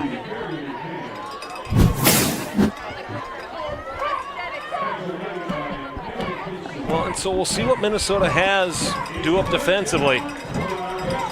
St. Louis, their playbook is open, just 4 yards. I imagine Jada Humphrey wants to see the ball more in her hands as the clock continues to wind. 3rd down and 4. And Minnesota's going to elect to use a timeout here. Good defensive timeout taken by Minnesota.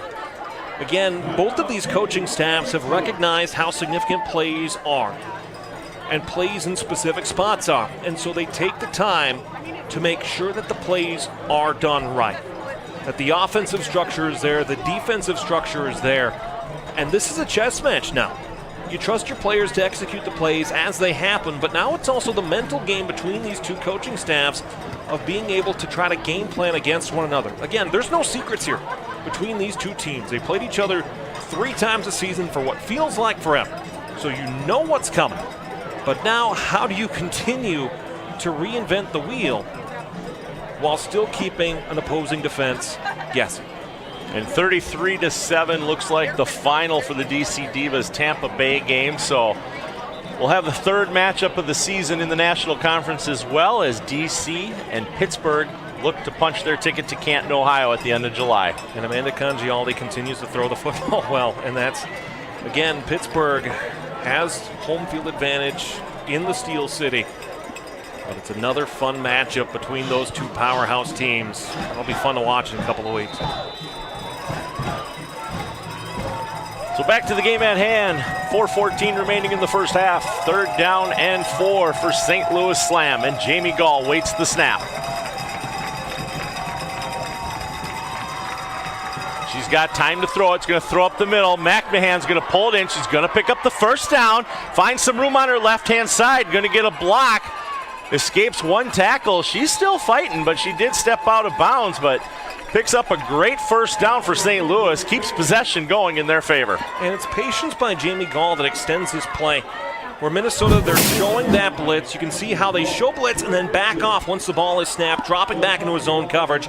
And McMahon She finds a way to get open. She cuts in front of the defenders and just turns it upfield. Able to get around an All-American in Jocelyn Tanner and make a big play out of it. Well done.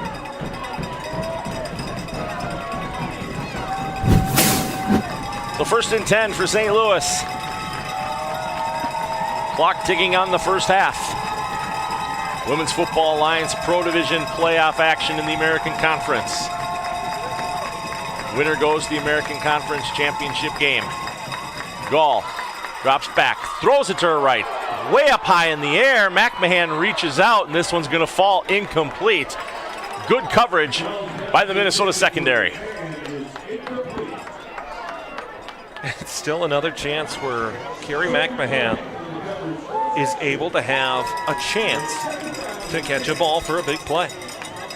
Big receivers make big plays, and she continues to be listening to do that time and time and time again.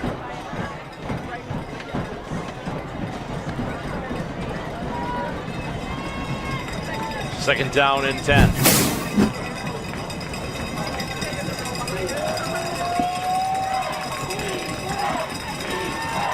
Fans getting loud here at Kloss Field. Hands off to Humphrey. Humphrey straight up the middle. Gonna pick up maybe 3 yards on the play.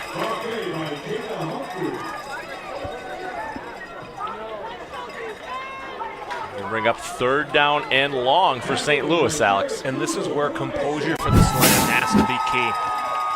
Where it's easy to win, and it's easy to be positive when you win.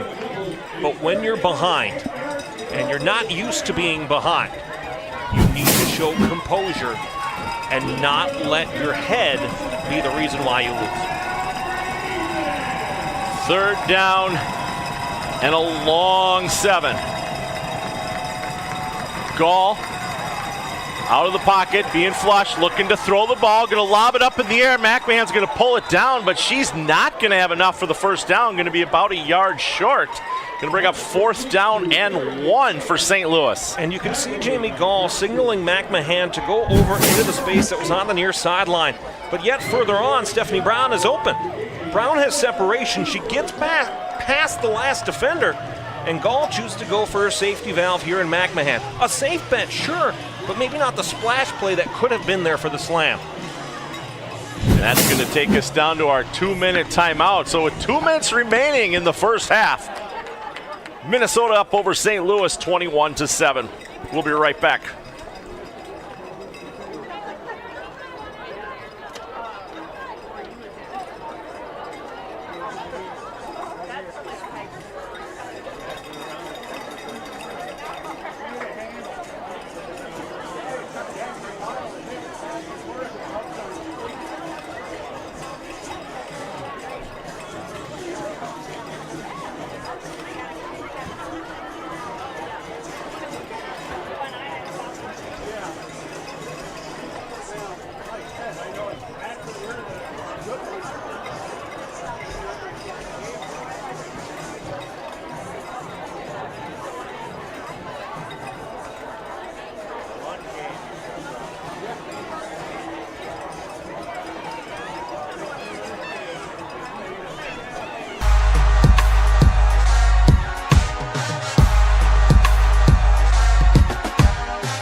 Timeout here in the first half. Minnesota up over St. Louis 21-7.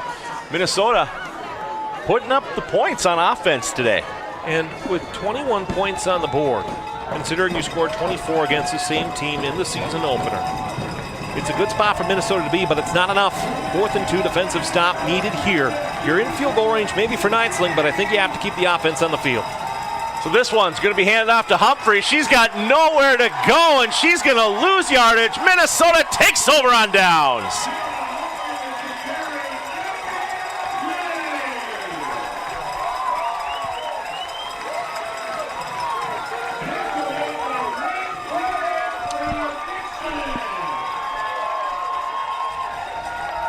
And the one and only Red Bryant on the stop. Humphrey up the middle is usually a 4 or 5 yard gain, but Red gets the ball carrier, holds on, and a massive massive defensive stop for Minnesota. Can't say enough nice things about Bryant. A legend in women's tackle football. Already inducted into the Women's Football Hall of Fame. Going to eventually be inducted in Canton, Ohio as well. And we'll talk about that later. And she better be. I mean, if there's anyone who deserves a bronze bust to celebrate the game of professional women's football or professional football at any level, it's Red Bryant. So Minnesota, 1st and 10. Kelly gonna throw it up the middle. She's got a receiver in and out of the hands of Lundberg. Great pass. Lundberg just not able to pull that one and brings up 2nd down. And I don't like the decision by Minnesota here. This is a clock management drive where you have now given St. Louis a timeout. You need to run the football, keep the clock moving, force St. Louis to take timeout. Going back to Red Bryant, though, at the age that she has, it's not just a story. She's effective on the defensive line, and that's the coolest thing to see. And after being retired for a short time, Red is still able to make a name for herself, coming back to play the game that she's loved since 1999, if you can believe that or not. So this time, quick little handoff to Tiff Wright, right up the middle. She's going to pick up about 3 yards on the play. Going to make it 3rd down and 7 for Minnesota. And I'm a little surprised not to see a timeout from St. Louis here. Preserve some clock. Get a chance to at least try a long field goal. I'm a little surprised by what the Slam are doing now. Because in a realistic sense, Brian, with 2 timeouts, you could have a lot more time on the clock. Right now, if they run this all the way down, you might be looking at 30 seconds, if that. Well, Minnesota, plenty of trickery up their sleeves today on 3rd down, but this time just going to be quick little pass to Halverson, and Halverson's not going to get far. She's going to pick up a yard on the play. So this is going to bring up 4th down, but Minnesota, St. Louis does elect to use their timeout here. Otherwise, Minnesota could have ran this all the way down to 20 seconds. And that's why I'm surprised, because you're going to have a punt here, and you're going to have presumably some sort of return. And that timeout that you're having, maybe you're sitting there saying, well, okay, let's save it for our offensive drive. But if you're St. Louis, you can attack the sidelines, and the Slam have found success going on the out routes, going on the slant outs. Over the course of this game, I'm surprised. It doesn't make much sense to me. You talk about legends earlier with Red Bryant. There's another one, Coach Michelle Brown there on the field. One of the greatest long snappers. First Vixen player I ever met, not including Laura, the owner, Brown, who was playing when I actually met her. Well, and Michelle is one of one. Head coach of Augsburg women's flag football over across town here in Minneapolis. How about that? Division III flag football has started to grow. So now it's important for Megan Dixon to be able to put this ball in a spot where Carrie McMahon may have to do a lot of running to make something happen here. This is an important punt for Minnesota. Dixon takes the snap. Nice punt indeed. This one's going to be fielded at the 30-yard line, and McMahon's going to be nowhere to go as Minnesota refuses to let go of that jersey. Great coverage.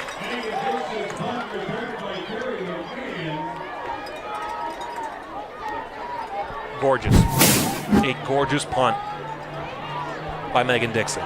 Not only is it right at the receiver, but it gives your gunners enough time to get down and get in coverage. Where McMahon keeps the legs turning. What did I say a couple of plays ago? Where I said that they didn't take a timeout. You have 30 seconds left. You got 32. And so just that little game management thing is really hurting St. Louis here. Maybe, again, there's still a lot of time left, but you have the timeout. Why not take it? 1st and 10 for St. Louis from their 34-yard line. Pair of receivers to Gall's right, lone receiver McMahon to her left.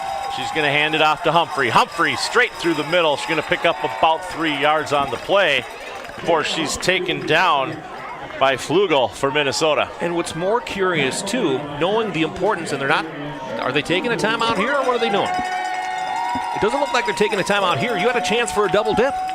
You're going to go into the half with timeouts in your pocket? What?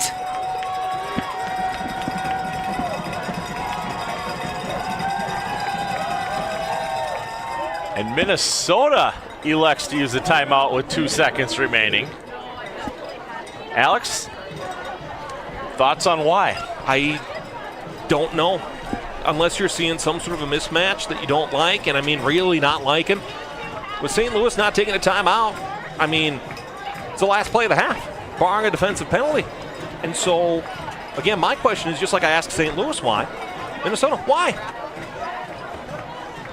I'm confused right now, Brian. I really am. Well, I don't have that answer for you, but I can tell you that over in Salt Lake City right now, Cali trails Salt Lake 3-0 as Salt Lake took their second drive of the game. Cali stopped them on their opening drive, but their second drive went down and they were able to kick a field goal. So that game, 7:20 remaining in the first quarter. Salt Lake over Cali 3-0.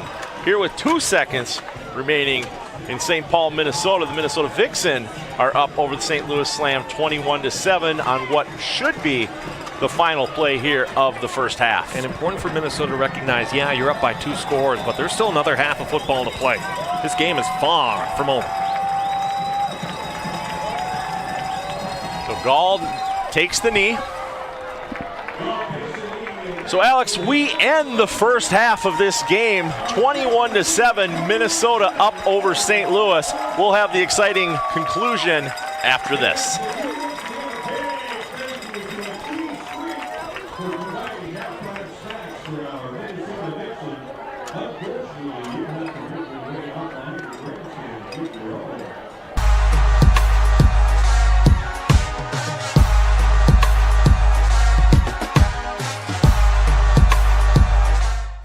This group right here, all around, is football. We're all football players. Y'all are football players, okay?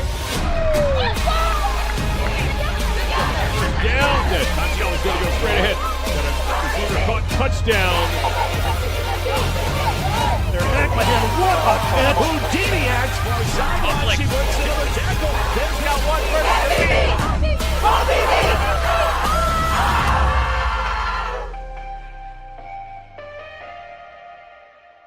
You know the moments, the feeling in your feet, the rhythm of ambition, that extra, that aha, that sight. That's something. The click, the shift, the boom, and you're there. The mess becomes a map, and you call it art, or science, or code, because now you know the way forward. For all the moments that drive you, there's edX. Fuel your ambition with thousands of job-relevant courses and programs at edX.org. And as we can see,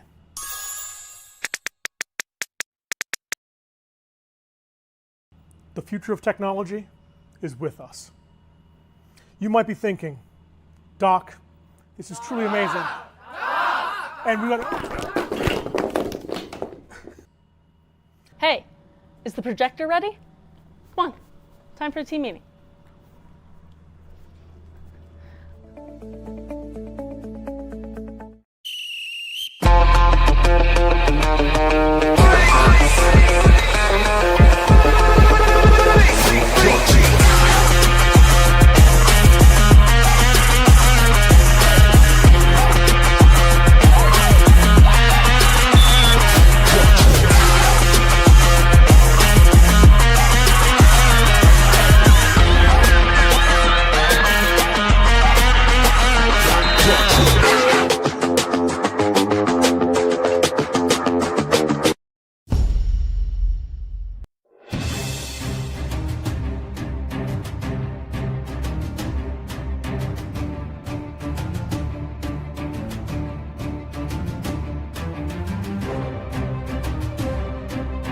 Welcome to the Road to Canton Halftime Show. I'm your host, Brian Sweeney, the voice of the Women's Football Alliance Pro Division National Championship game. With me, as always, is Alex Westhead, and the playoffs are here. And we're going to spend this episode looking at the 8 teams remaining and how they got to this point. We will count down the Pro Division seeding from number 8 to number 1. Beginning with the Mile High Blaze. The Blaze finished the regular season at 3-3. Alex, the Blaze are averaging only 12.5 points this season. And that's the strength of the Mile High Blaze. And we said it throughout the course of this regular season and over the last couple of seasons, their strength is defense. It's a team in Mile High that snuck into the playoffs again, beating Nevada. And now the road for them gets tougher just because their defense has to match up against some really darn good offenses in the National Conference side. Well, and you've got a quarterback that's only thrown 2 touchdown passes all season. And it's a challenge for them too, because they also have to look at and say, if you know what's coming, it's a lot more difficult for them to be able to get creative on offense. They have some challenge. It's good for them to make the way into the postseason, but they just need more throwing the football to contend with the Pittsburgh. And they have Reese Peterson rushing the ball, who's been very consistent over the last 4 seasons. And consistency is good. They need something to give them some consistency. The Tampa Bay Inferno come in at the number 7 seed when their only victory of the season was against a Division II team back on May 9th. Alex, although their record does not reflect it, Tampa is second in the Pro Division with rushing, averaging over 250 yards per game this season. Well, and it's the two sides of you here. On one hand, you have 1 win in the regular season, but the other side of that is that you have to look at who they've played. To have had the tough schedule they've had and to have that much rushing depth, it's impressive what they've done. Well, and their last winning season was back in 2022, and that year they shut out the Divas 21-0. And it's not necessarily a gimme matchup for DC, where Tampa gives teams fits. They're tough to contend with. They're tough to game plan around, especially on the defensive side of the football. This will be a fun matchup for them. The number 6 seed belongs to the Cali War. The War consistently win 83% of their games each season behind one of the league's most dangerous players in Brianna Spidey Barrett. Alex, before COVID, the War was the team in the American Conference. But the biggest thing you look at Cali now is how you continue to retool. And I think we've really seen where the Cali War are in this season, retooling and revamping their offense. Well, and you have a quarterback in Guzman who this season has tripled the number of touchdowns that she's thrown, but she hasn't thrown an additional interception. Well, and you could see her getting better, too, over the last couple of years, really rotating in with Chantel Wiggins and trying to figure out who is that one quarterback going to be. It's nice to see Guzman finally taking that reign. And you have Spidey Barrett, who leads the team now for 3 straight years, both on the ground and in receiving yards. And impossible to plan for. It's not just being able to stop Spidey Barrett, it's how can you contain her. Coming in at number 5 is the St. Louis Slam. The St. Louis Slam, since joining the Pro Division in 2023, have made it to the national championship every season. Alex, St. Louis went 1,009 days undefeated before losing on the opening week of the 2026 season. Since that time, they have outscored their opponents 156-75 and are eyeing a 4th straight trip to the national title game. Well, and part of that comes from getting your main weapon offensively in Carrie McMahon back. That's huge for them. But then also being able to have Jamie Gall find and consistently throw to that target again.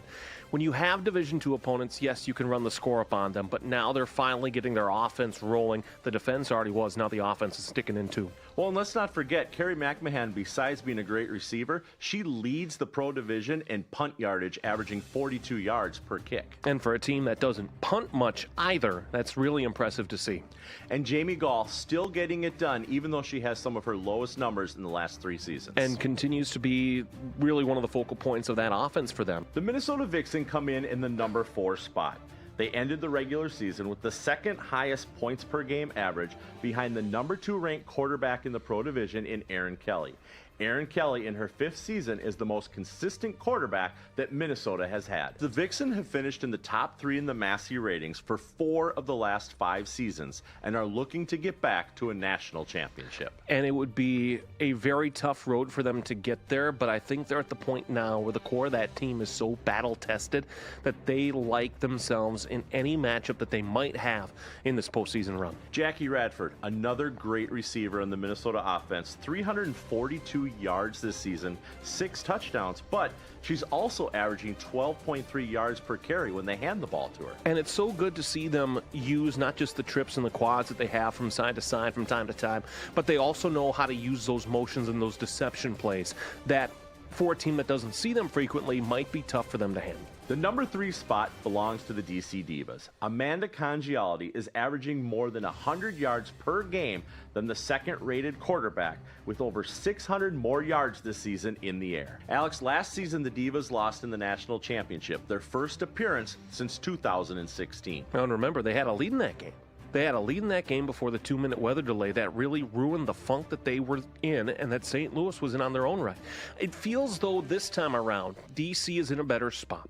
They don't need Congialdi magic in the dying moments of games to win football games. They've had some great matchups against Pittsburgh, but you don't feel that same kind of ick about them that you had at times last year, especially late in games.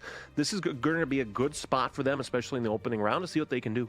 And you have Navia Hall, the top receiver, 544 yards on 35 receptions and 9 touchdowns. And that's big. Those are big numbers for a 6-game schedule. And you look at that and you say, okay, that's a legitimate star wide receiver that if Congialdi needs to throw the football to somebody too, she can just go bang, bang, bang anywhere across the field. That's a really good spot for them to have. But are they hurting themselves averaging 9 penalties per game? Well, always, right? And that's what we talked about last year on ESPN2. The penalties are a challenge for the DC Divas. If they can stay consistent and they can keep the yellow flag in the pocket of the officials as much as they can, they will be just fine. The overall number 2 seed is also the number 1 seed in the National Conference, the Pittsburgh Passion. Since joining the WFA in 2016, the Passion have never won a championship, although numbers this year say it could be their year. Alex, the Passion have 2 of the top 3 rushers in the WFA this season, and their total combined yards are just under 2,500. And it's a Pittsburgh Passion team that we've looked at in seasons past and have said this is a team that is injured over and over and over. And this year, that's not the case. They seem to be healthy at all the skill positions and where it matters in the offensive and defensive lines. I think the biggest thing for them is just continuing to switch up their offense as they go deep into this postseason run against teams that they've already seen. Well, and that's their offense. Defensively, they have Cameron Ruffner, who leads the league in forced fumbles. And there's been some really good defensive line players that have come through that Pittsburgh Passion program in the Steel City. And when you have the threat that is there for Pittsburgh, it's dangerous for opposing offensive lines and for quarterbacks, knowing that your window to get the ball out is so much smaller because of how good that defensive front four can be. The number 1 seed in the American Conference is also the number 1 overall seed, and that's the Salt Lake City Wildcats. Alex, the Wildcats have not lost since joining the Women's Football Alliance at the start of the 2025 season. And it's going to require a significant effort for that to change. They have the number 1 offense in the Pro Division, averaging over 48 points per game. And part of that comes from their schedule, but the other part, when you look at how they played against the Cali War, they were putting up similar numbers, not as many points, but similar offensive numbers. So this is still a tough out for anybody that might have to play them. And you have players that are on both sides of the ball. Defensively, they're only averaging 8 points per game allowed. And that's the advantage of youth. Laura Gates at quarterback. Here is a phenomenal young woman that can throw the ball at will wherever she wants. But defensively, she's already pulled in 6 interceptions this season, leading the league. 2 of those she returned for touchdowns. And how about that, too? A quarterback leading the league in interceptions caught. Alex, we finished the regular season tied with our picks at 37-5. It's a clean slate because the playoffs, it's 0-0. Who do you have winning this weekend? Tampa Bay at DC. Tampa keeps it close, but DC, I think, cruises at home, maybe by a touchdown or 2. St. Louis at Minnesota. St. Louis, no notes. Mile High at Pittsburgh. It's, again, good Ford Mile High to qualify for the postseason, but their road ends here. Pittsburgh in a rout. And Cali at Salt Lake.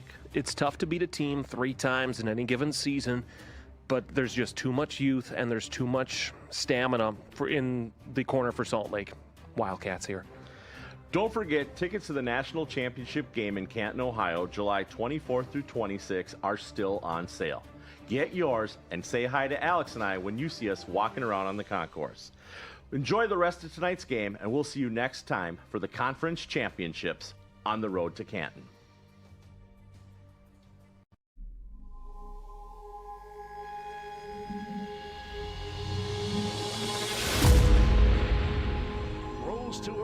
has time, throws on the run to the end zone. It's caught for a touchdown. Pittsburgh TD. The athletes, they're the backbone of this whole league, and they're just amazing people. They've got amazing stories. Barrett in the pattern, they're looking for her. Able to bring that one in, Brianna Barrett. My goodness. I never thought I'd be here. I feel like the best things in life are things that come to you unexpected. So it's been a great journey for me.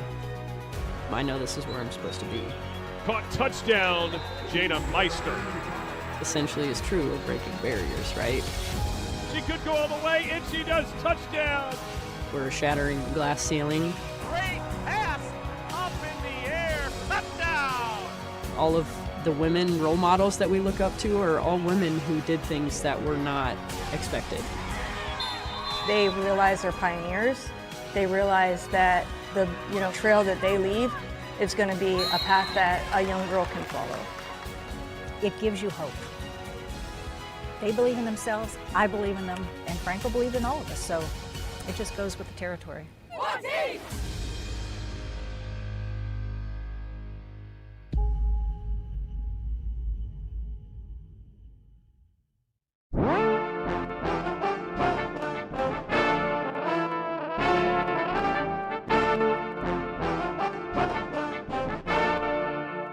Yo, Jay, what you say?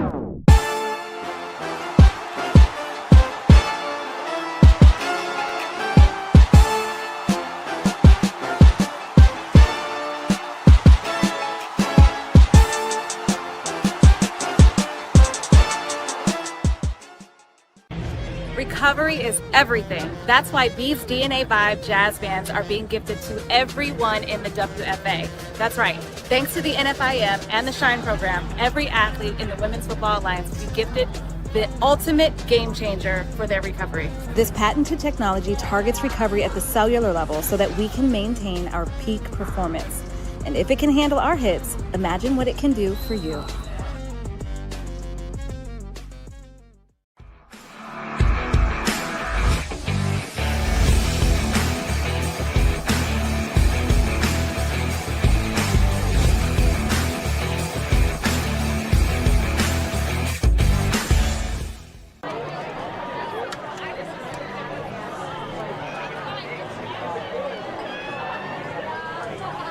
Welcome back to the Women's Football Alliance Pro Division American Conference Playoffs with Alex Wested. I'm Brian Sweeney. And at the end of the first half, Minnesota up 21-7 over St. Louis. And Alex, road to Canton, people just got done watching it, and you had St. Louis picked to win this game. You want to go back on that at all? You know, I did. And remember, in road to Canton, normally I'll give a reason why. I had no notes. I just had a feeling. There's a lot of ball game left, and it feels like St. Louis there's still stuff there where the Slam can still make this a game. They've had it as close to a one-touchdown game, and they start with the ball on offense here. But the biggest thing for St. Louis is, again, the mental fortitude, where once again, the only time that they've really been tested is in Canton, Ohio, in terms of being in front or being down. We saw the resolve that they had against the DC Divas in last year's national championship game. It's going to require more resolve here, not at a neutral site, and not with a 2-hour weather delay, where the Slam needs something big on this offensive drive. Otherwise, I might be wrong. Well, and St. Louis had a chance to double dip had they used a little bit better clock management to end that first half. But this time, the second half, and another bobbled catch by Chandler Hurd, but she's going to pick it up again. Good little stiff arm for her. She's going to get up, being pushed backwards there. They're going to give her forward progress at about the 33-yard line. So St. Louis starting in the general vicinity where they've started every possession so far this game. Well, and even it's a good play and a good change by Chancellor Hurd to have, again, the fortitude to recognize, well, I didn't get the ball, let's go back and let's make something happen here. It turns into a really nice, impressive gain, picking up 23 yards on the return. And that's where that mental fortitude kicks in, where you say, oh, I had one setback, but now let's turn it into something positive, just like she did there. So St. Louis 1st and 10 to begin the second half of this game. Humphrey to the right of Gall. Gall gonna throw it to her right. This one's gonna be caught by McMahon. She's gonna get about 6 yards on the play. Gonna be tackled by Minnesota, but St. Louis doing what they need to do to start the second half of this matchup. And you really get a sense, Brian, that again, Carrie McMahon is going to get hurt. Jada Humphrey has been contained. And so if St. Louis can get Jada Humphrey working just a little bit, but give credit to this coaching staff for the Minnesota Vixen, they've had Jada Humphrey very well contained over the course of this game, where she hasn't been having opportunities at the big play that we're used to seeing her at. So second down and 5 for St. Louis.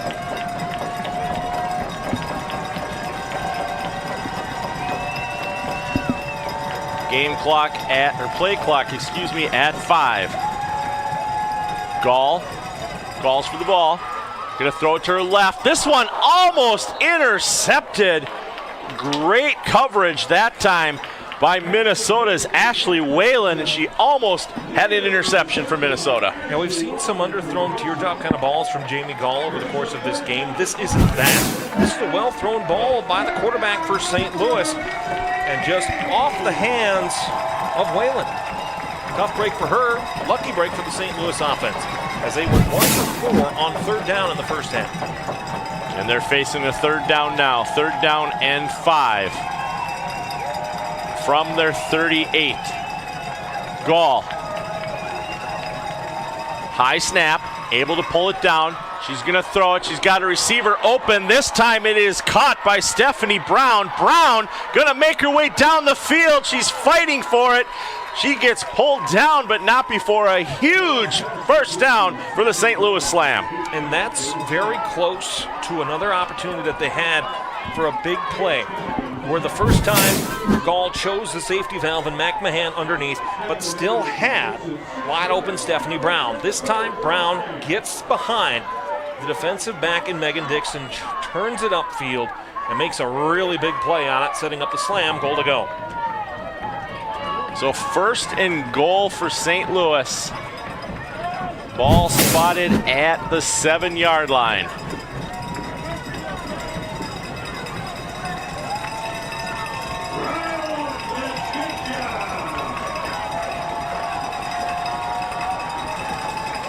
Tripped receivers to Gall's right.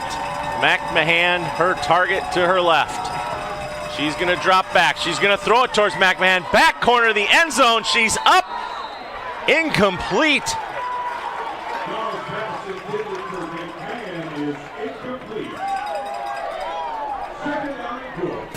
And Minnesota's defense is ready for this play. There's a double team on Carrie McMahon on that side. One in zone, one in man coverage. And McMahon, that's a great catch. And I thought she had the 1 foot down in bounds for a touchdown, but the official rules, no touchdown. And it's second down and goal. And for those not familiar, we play NCAA rules, unlike the NFL where 2 feet would be required. It's only 1 foot required in the Women's Football Alliance to come down with it. So I kind of agree with you there, Alex, but maybe the ball was being bobbled. This time, quick little throw to Humphrey. Humphrey's going to be stepped out of bounds. She's going to pick up a yard on the play. Going to get up to the 5, maybe the 6-yard line. Going to bring up third and goal for St. Louis. And with how ineffective Jada Humphrey has been up the middle today, it's a good play call by St. Louis to spread her out to the outside, just do that quick little hit in the flat, and let her use that legs and athleticism that she has to try to turn the ball upfield.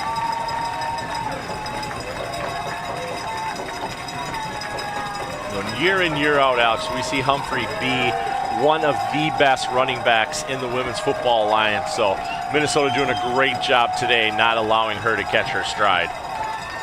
Gall up the middle. This ball is tipped at the line. It's going to fall incomplete. So fourth down for St. Louis, Alex. And if you're Coach Q, what do you do? You're going for it. It's not a question. You're going for this. Jamie Gall has time. Pocket holds up well, but as the ball is fired, it's just enough of a hand on the ball by Edie Halverson to block it down, make it a good opportunity for Minnesota to create a turnover there. But now for me, if you're St. Louis, it looks like they're setting up field goal. With McMahon in the backfield, Galt counting it out, so maybe you see a trick play here, but I'm surprised they're not going 6 instead of settling for 3. And we've seen enough trick plays from the team wearing the Pride jerseys tonight. I wouldn't be surprised if we see one here from St. Louis, but no, McMahon just puts the ball up, splits the upright, and the field goal is good. So St. Louis closes in on Minnesota.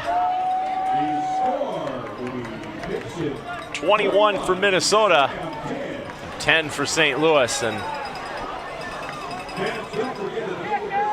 well, the St. Louis Slam scoring drive summary, 7 plays, 67 yards, and a total, Brian Sweeney, of 2 minutes and 56 seconds off the clock. A 22-yard field goal for Kerry McMahon, the second the Slam have hit on the season, and the second here at Kloss Field in St. Paul.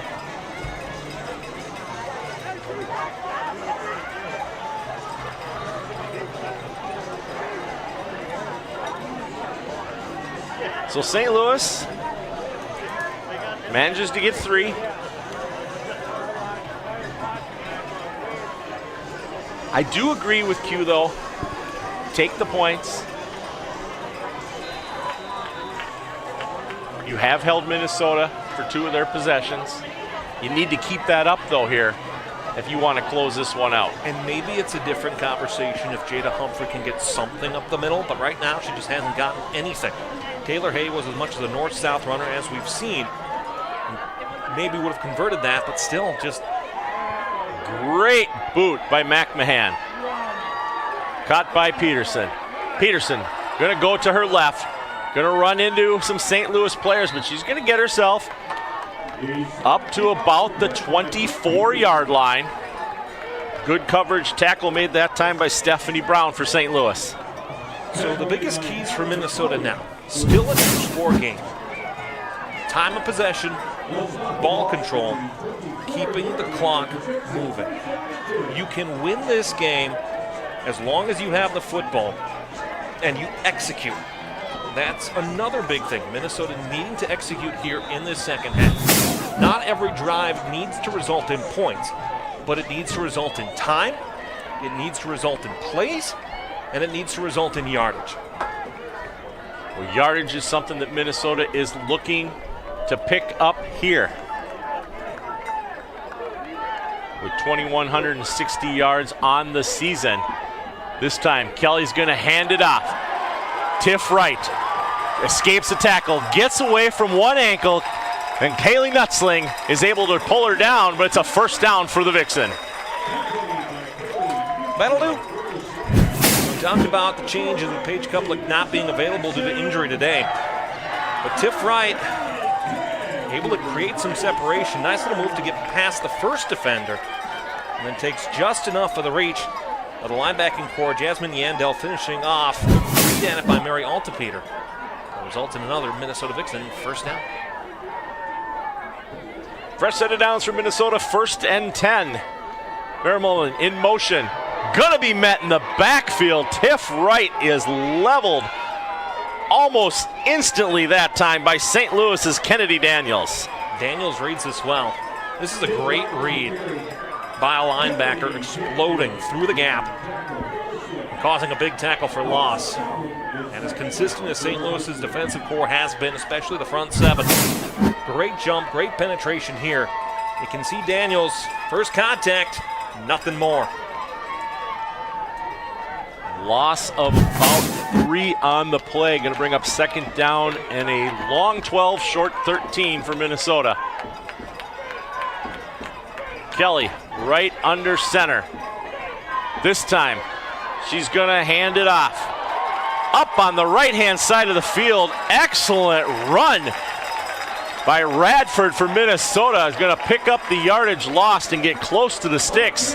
Have to see where the official marking is, but it looks like it's going to be 3rd and short here for the Vixen. Minnesota 4 for 5 on 3rd downs in the opening half. And with a big yardage play, big yardage pickup for Jackie Radford. Again, you're not expecting to see a receiver having such an important role in the running game.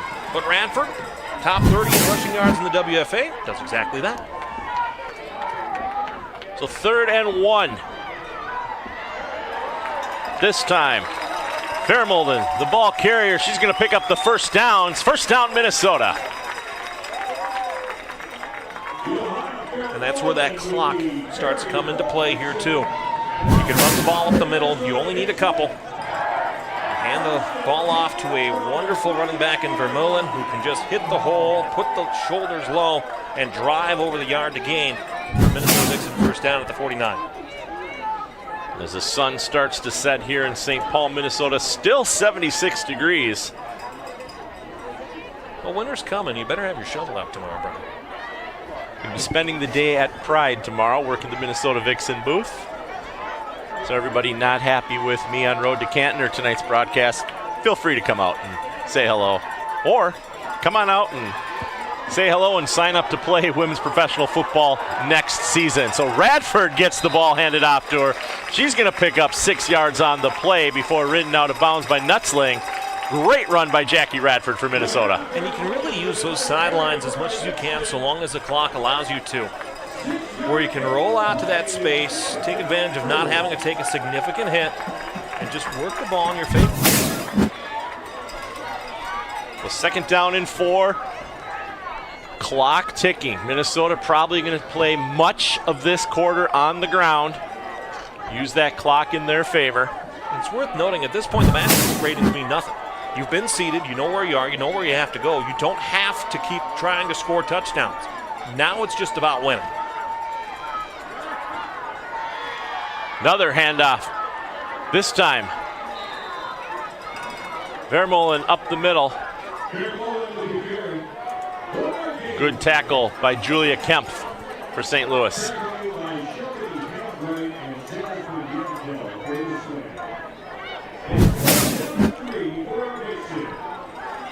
Again, the clock stays moving.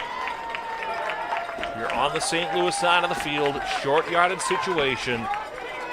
You may see Joanna Vermeulen, 3 yards and a cloud of dust. Or turf pellets, I guess. Clock ticking, 7:10 remaining here in the 3rd quarter. Minnesota up 21-10 over St. Louis. Women's Football Alliance Pro Division American Conference Playoffs. Kelly, little trick play, hands it off to right before she got tackled. Great trick play by Minnesota. Another trick play on another 3rd down, and it's another first down for the Vixen. The 3rd time the Statue of Liberty works.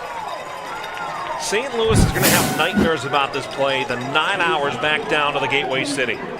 And you can start to see again the frustration boiling over.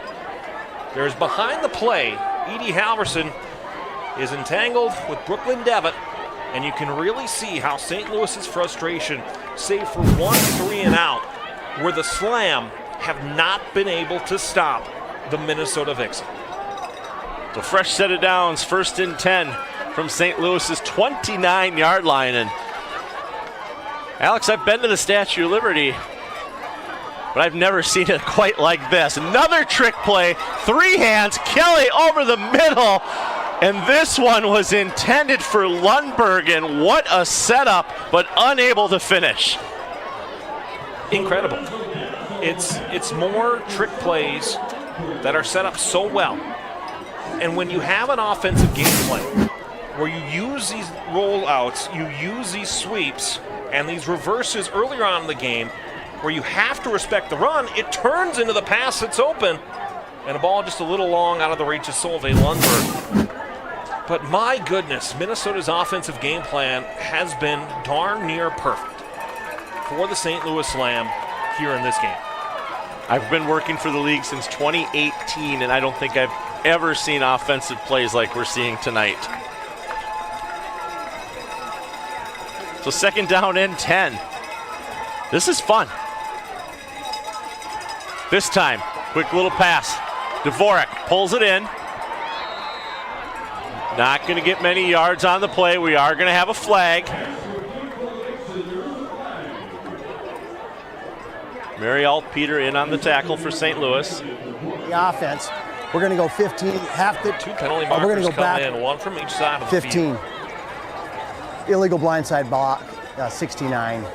Offense. Personal foul. Illegal blindside block. Offense. Number 69. 15-yard penalty. 3rd down. 2nd down. So that'll back Minnesota up. And for a play that, again, would have kept the clock moving. It's those penalties that Minnesota's had today, now the 3rd that they've had, that have all been of the unforced variety. No holding, no pass interference, just things that you have control over. And the penalty yards for Minnesota continues to be a frustration in this game, if there are any others. Averaging 40 penalty yards per game coming into this game, and just about to that number already this evening. So replay 2nd down. 2nd and 25 for the Vixen. Kelly gonna pass up the middle. Pass is gonna be caught. Great job by Dvorak pulling that one in.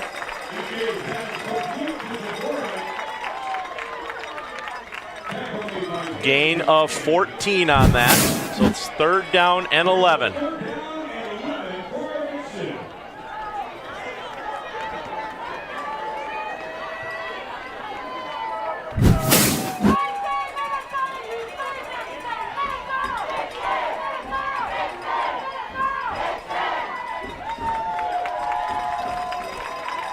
And on 3rd and 11, clock winding, whole playbook is open. I think we'll see them keep the ball on the ground, keep the clock winding as much as it can. Radford in motion, and Minnesota is going to have to call a timeout here. Play clock was getting down, but they got it off, but Coach Lewis might not have seen something that she liked there, Alex. And I still think you want to trust your players, and you trust your players on the field to have the awareness of what needs to happen. Just let it happen. Again, a 5-yard penalty. Yep, the penalties have been a frustration. St. Louis, to their credit, has played a very clean game so far. 1 penalty called for 5 yards. That was a false start. But even there, just being a little more patient, I think. You didn't need to take the time out there. You could have, sure, but I don't think you needed to. But then again, that's why we're up here in the booth, and the coaches are in the booth. And over in the other American Conference game, Sam Gordon of the Salt Lake City Wildcats just found the end zone as well. Extra point still coming there. Salt Lake up 9-0 over Cali. 3:58 remaining in the first half of that game. Much closer than we would have thought that game was going to be. Well, it's a 3rd straight time that you've played against each other. And so when you think about that too, Cali has seen them enough now. Salt Lake has done what they can because they run the ball and they know how to punish teams. And so whether it's Minnesota, whether it's St. Louis, you look at that game, that whether it's Salt Lake, whether it's Cali, it's a tough matchup on both sides. Just because of the speed that Cali has and the youth, but experience that Salt Lake has had. Like we've talked about on Road to Canton all year, Salt Lake is dangerous because youth normally a double-edged sword, where you have youth, but you don't have experience. The Wildcats have that experience. The extra point was good in that game. So Salt Lake 10, Cali 0, just under 4 minutes in the first half of that game. Back here in Minnesota, it's 3rd and 11 for the Vixen. This one up across the middle, in and out of the hands.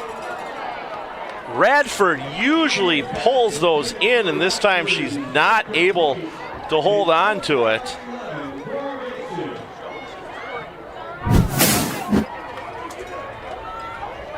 And most importantly for St. Louis, the clock stops. Field goal range is not a question here. You're looking at about 47 yards from this spot for Krishova. So I don't think you're thinking about it like Aaron Kelly, whether we see the ball continue to be run through the offense or whether we see a little pooch punt. We will find out, but frustrating end of the drive for Minnesota. They do have Tiff Wright lined up behind Kelly. It's going to be another trick play. Kelly throwing it. She's got a receiver open in Dvorak, and Dvorak pulls it in. What a play for Minnesota. First down.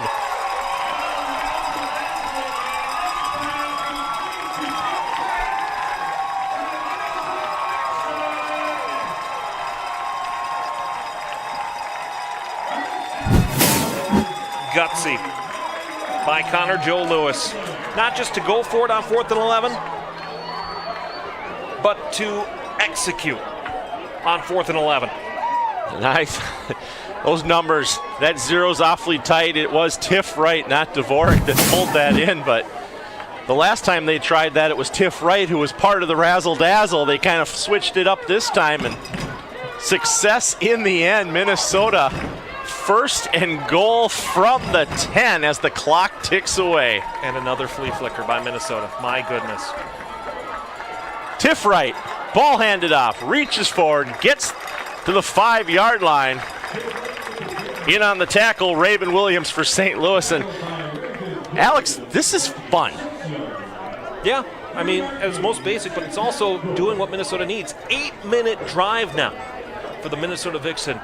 Winding the clock, watching it go second by second. And with all of the plays Minnesota had, St. Louis can watch as much film as they want. But when you see things you haven't seen before, it's tough to plan against, and Minnesota had the game plan ready to roll. And we saw Tiff right there on the sideline after that last carry. Get looked at. Bad snap. Kelly's able to pick it up, throws it across the left-hand side. Gonna be incomplete.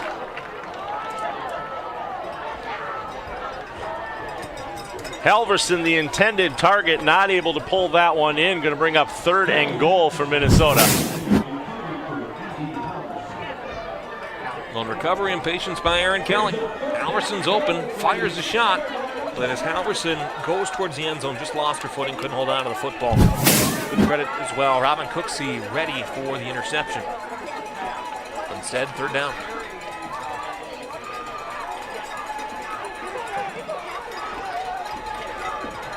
Third down and goal for the Vixen from the 7-yard line.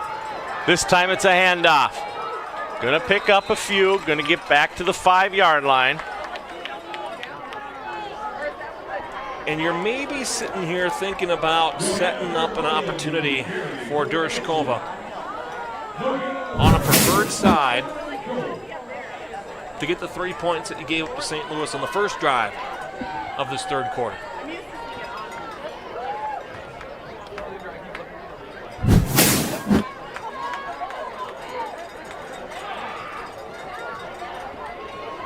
Dershkova to kick. Not a gimme either. Dershkova 2 for 6 on the year. Good kick. It's up.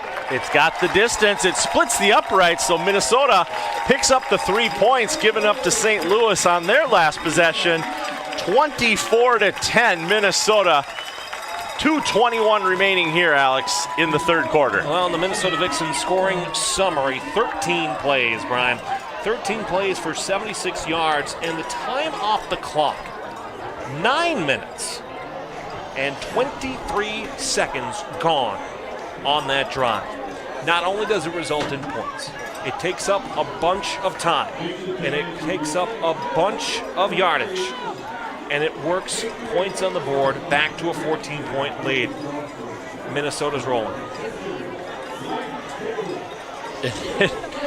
And you look at the fact, wasn't a reverse, wasn't a double reverse, wasn't a flea flicker, but it was a double reverse flea flicker that picked up that 1st down. And thanks to Dan Winsoda for pointing out that terminology, watching that closely and letting us know what he saw from home there.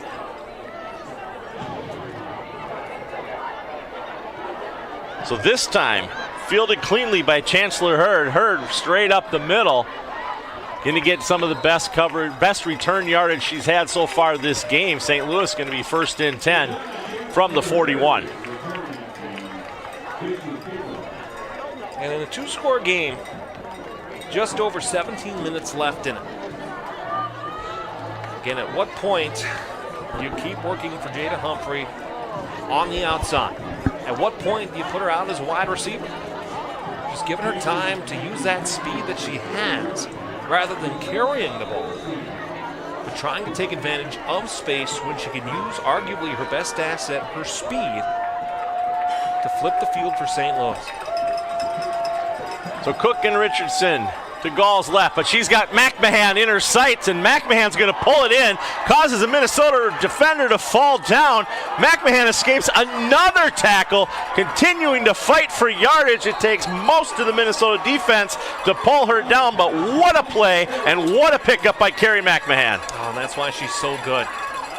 She creates separation, and even when she doesn't have separation, she turns it into a big play. Just got that extra step on the secondary, and a ball perfectly thrown by Jamie Gall right into the breadbasket, getting out of the reach of Candace Bostic, cutting back to the inside.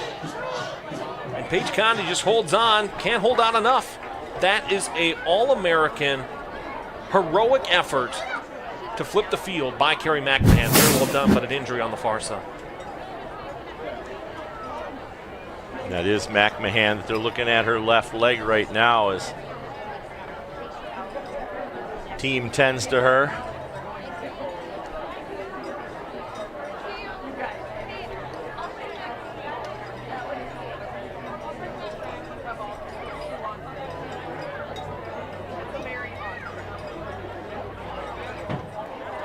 That's a tough spot, certainly for St. Louis to be in, recognizing that that's your leading wide receiver. Able to get up now with the assistance of the great St. Louis training staff. But if she is out, as we have seen all season long, if she is out, this St. Louis offense is not the same. They are not as explosive, and they are not as lethal against WFA Pro teams. And the stats prove that. When you look at how they played against other pro teams this year, they weren't putting up the numbers that we were used to seeing them put up. So Vixen comes on to replace McMahon. This time, St. Louis trying a little trickery of their own, and it's not going to get very far as she escapes a tackle, though. And what a hit by Minnesota. St. Louis trying to do something there with Ariana Cook, the receiver, running with the ball after their own trickery. And Q makes adjustments better than just about any coach in the WFA. Going for the trick play this time. Minnesota sends the outside linebackers to get good penetration. Humphrey just gets the ball out in time, and Cook able to make something out of this play, where you see how many Vixen jerseys in the backfield, and Cook just continues to try to get back to that line of scrimmage. Looks like it's a loss of about 4.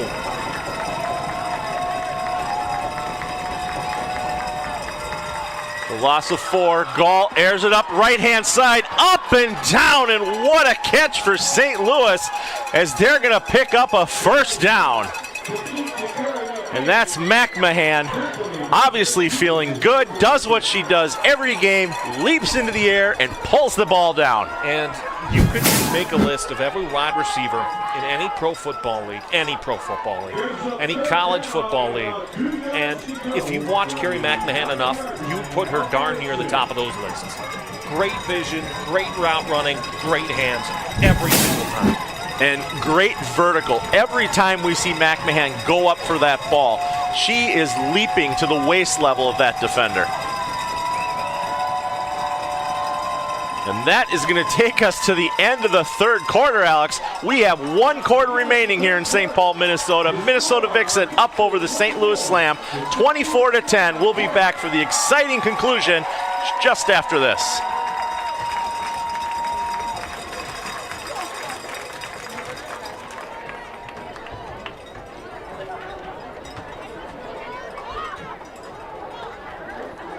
Hey, Blitz, how you feeling, guys? How's your feet feel? Ladies and gentlemen, please welcome our mascot Blitz on the track doing his special dance with Blitz Corner.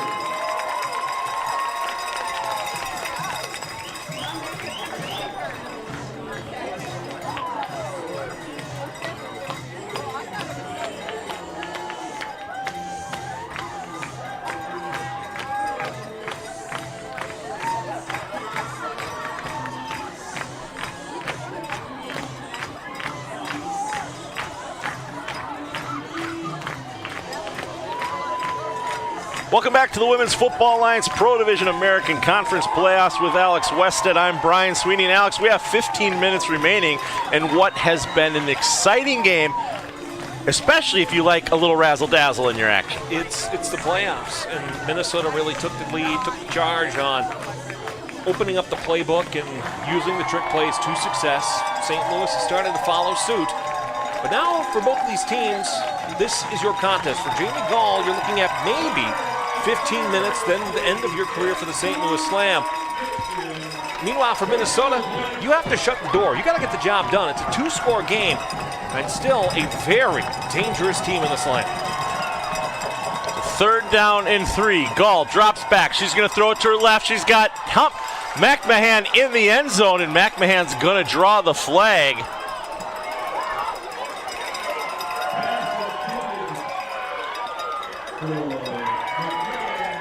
Interference.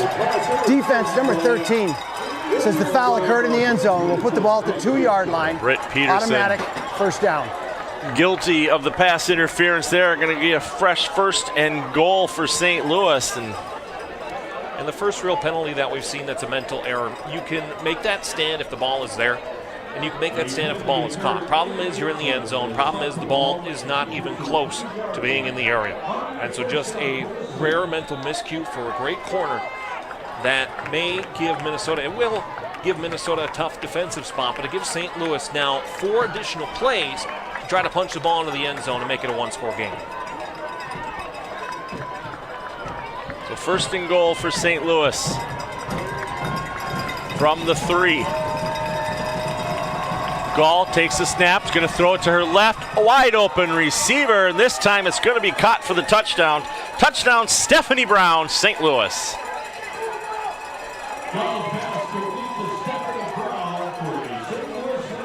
And another well-thrown ball by Jamie Gall.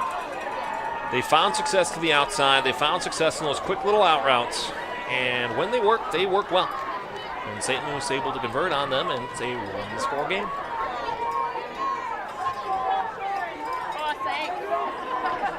So this time Nutzling is out for the kick.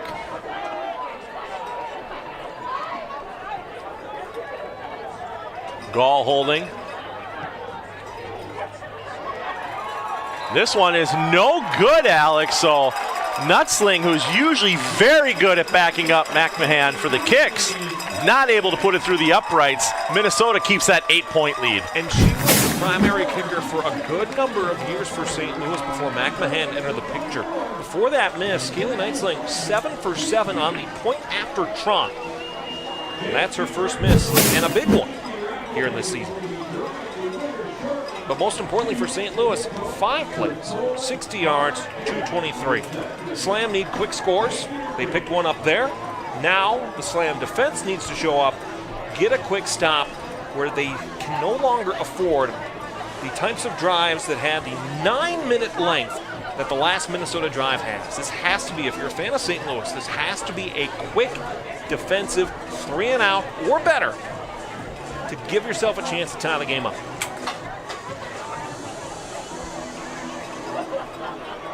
The 24-16 Minnesota over St. Louis. Hamlin University, Kloss Field here in St. Paul, Minnesota with Alex Wested. I'm Brian Sweeney, and what do we got? 5 weeks from today, national championship game in Canton, Ohio. Going to be a wonderful afternoon there. So this time, great little run back. Tiff Wright is leveled at the 30-yard line.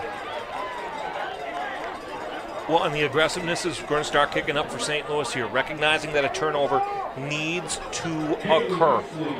And so you'll see how important for Minnesota this ball control comes into this game. Right with the one arm to start, as soon as you see that pressure, put 2 hands on the football, secure it. The ball is the game for the rest of the night for Minnesota. You cannot afford a turnover. Wright is up, walking off on her own power. Over in the other American Conference game, it is halftime. Salt Lake, 2 SLs. Salt Lake up over Cali 10-0 in that game. And that game a lot closer than I thought it was going to be at halftime, Alex. Well, in a couple of eyes on the game, you just see that once more Salt Lake has a kicking game. They also have the touchdown ability that they have. But Cali's done a really good job, not just having the game plan to be able to control Salt Lake, but also being able to create opportunities in their own right. Spidey Barrett is a player that's going to take over the game if she can. But right now, Salt Lake doing a good job of keeping her from doing so. So Minnesota 1st and 10 from the 30-yard line. Kelly takes the snap, hands it off to Radford. Radford cuts to her left. She finds a hole, gets a good stiff arm, picks up about 7 yards on the play. Great job by Radford, picking up a second down for Minnesota. And you're staying ahead of schedule, you're staying ahead of the sticks, continuing to wind the clock, wind the time. St. Louis with all 3 timeouts left. You don't need to take one yet in a one-score game. But you do need a stop at some point in this game to get the ball back.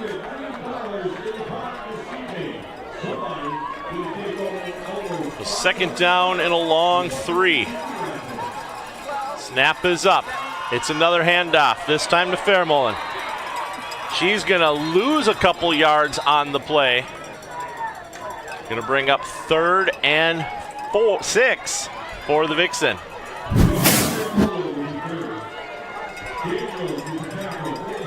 So how aggressive does Connor Joe Lewis choose to be? Do you choose to use the trick plays that have worked so well in these spots? Or do you choose to be conservative? She's called a pretty darn near perfect game so far, offense and defense. But now every decision in these fourth quarter magnified. When these two teams met in week 7, it was that fourth quarter game calling that had a lot of people upset. But this is a new game, and Minnesota is being forced to use their second timeout already. This time the play clock at 0. And so if you're taking that timeout, remember that it's not just that the play clock is at 0, it's not automatic. The official has to recognize that the play clock is 0, remove the flag from the pocket, and throw it. And that's not automatic by any means. Yes, the play clock was at 0, but there's still cadence that has to happen.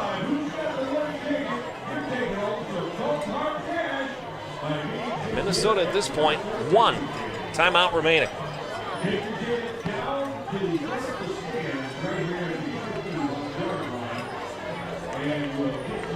That's a nice photo of you, though. Ask Brian. I've had one question this year. Have you really? I've had one question. All right. They wanted me to explain the playoff formatting to them. Which is valid. Is fair.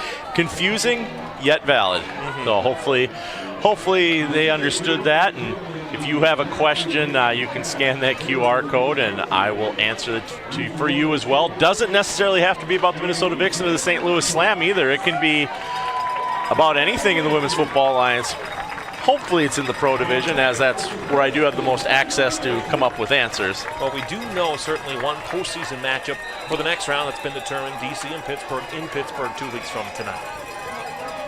So 3rd down and 6 for Minnesota. This time, pass to the left. Nice job escaping a tackle. She's going to pick up a first down. Great job by Lundberg that time, picking up a first down for Minnesota, keeping the clock running and moving the chains. And it's a better pull out of the offensive line. Look at the separation that is gotten there because of the block thrown right there, where Lundberg takes advantage of the Kinsey block that allows her to go upfield, picking up the first down and running the clock more. St. Louis not able to afford to keep the clock running. But you're also not in the spot where you want to take a timeout now, because it's still just a one-possession game. You have all 3, but you also still have the 2-minute timeout. You have a lot of time left where you don't need to take them here. And good to see Wright back on the play. She's got the ball handed to her. She's going to escape a couple tackles, going to pick up about 4 yards on the play. So after being slow to get up after that kickoff. Great to see Wright back on the field. I can't remember if it was Laura Gates or somebody else that Susie Cool asked in Canton, Ohio last year about what makes you guys so resilient, and she said, because we're some ballers. And I think that for every player in every color of jersey all across the WFA, that just goes to show, once again, they're here to play the game. They're here to win. They'll put aside injury. They'll put aside personal feelings. They're going to win one way or another, as long as they're able. So 2nd down and 6 for Minnesota. This time it's another trick play.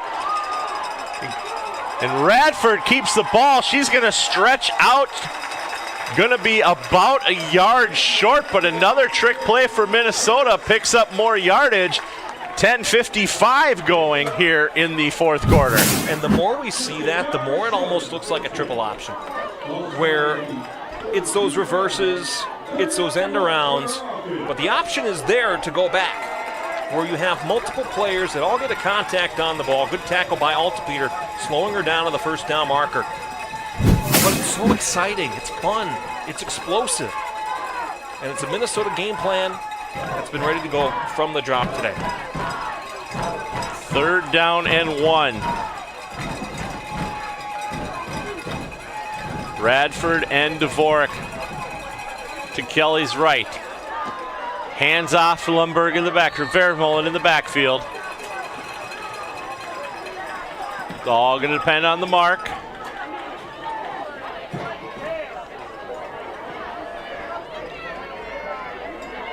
There, 4th down. They're going to say she was a little bit short. And if I'm Connor Joe Lewis, I might be asking for the sticks here just to see how far I have to go. Because from our vantage point here, it looks close. And I would be curious to see just how close it is to that 1st down yardage.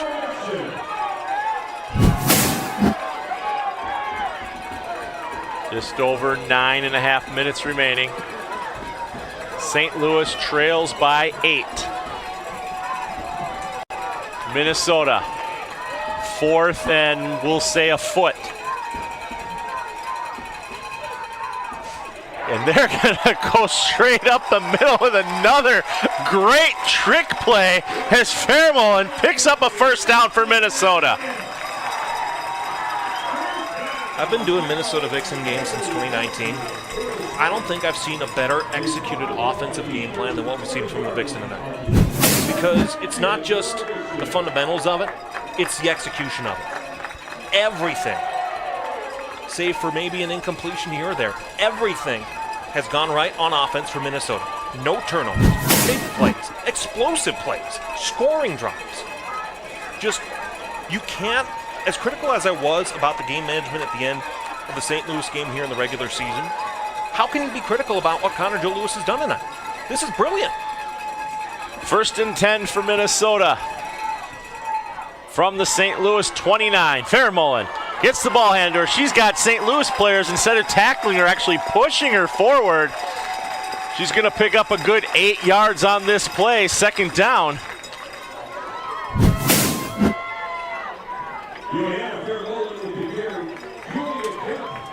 Kempf on the tackle for the slam as we hit the 8-minute mark, and Minnesota's doing what you said St. Louis can't afford them to do, and that's keep the clock running. And it's almost another 7-minute drive. 8 plays already, 7 minutes gone. And if you're Quincy Davis, you're thinking about, I gotta use a timeout here. You're thinking about it. You trust your defense to get a stop, sure, but again, 7 minutes gone.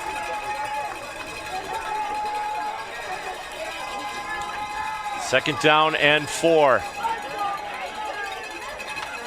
Kelly, snap. Vermeulen, handoff. Left-hand side, pushes forward. Gonna be about a yard short, but once again, 3rd down and 1 for Minnesota.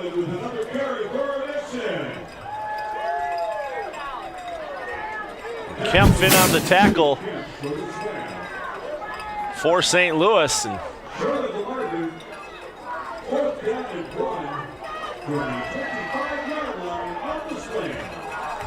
this is where the advantage of having a play clock here at Kloss Field exists. because you can wind that play clock to a second, 2 seconds, maybe zeros, recognizing the cadence that has to happen.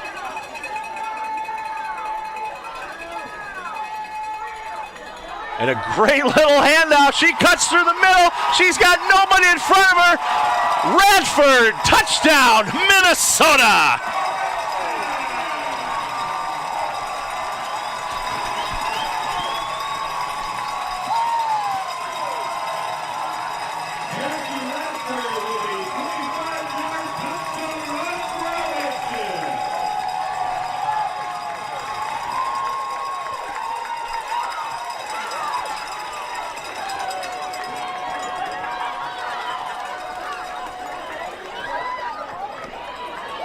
Driscoll on for the point after.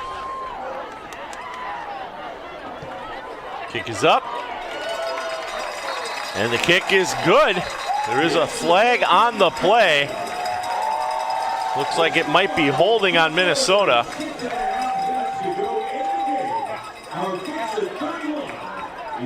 Back it up 10. Hold. We're going to re-kick. Holding offense, number 59. 10-yard penalty, replay, point for try. Holding 59 on the edge. So Jessica Bartelt for holding on Minnesota is going to push the kick back. Duraskova going to have to try the extra point again. It's a long field goal at this point, straight on.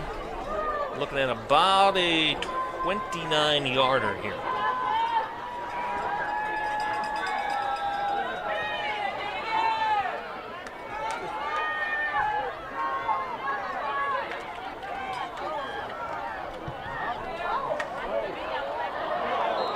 This one's a little bit wide left, so 6:32 remaining in the fourth quarter. Minnesota up over St. Louis, 30-16, Alex. And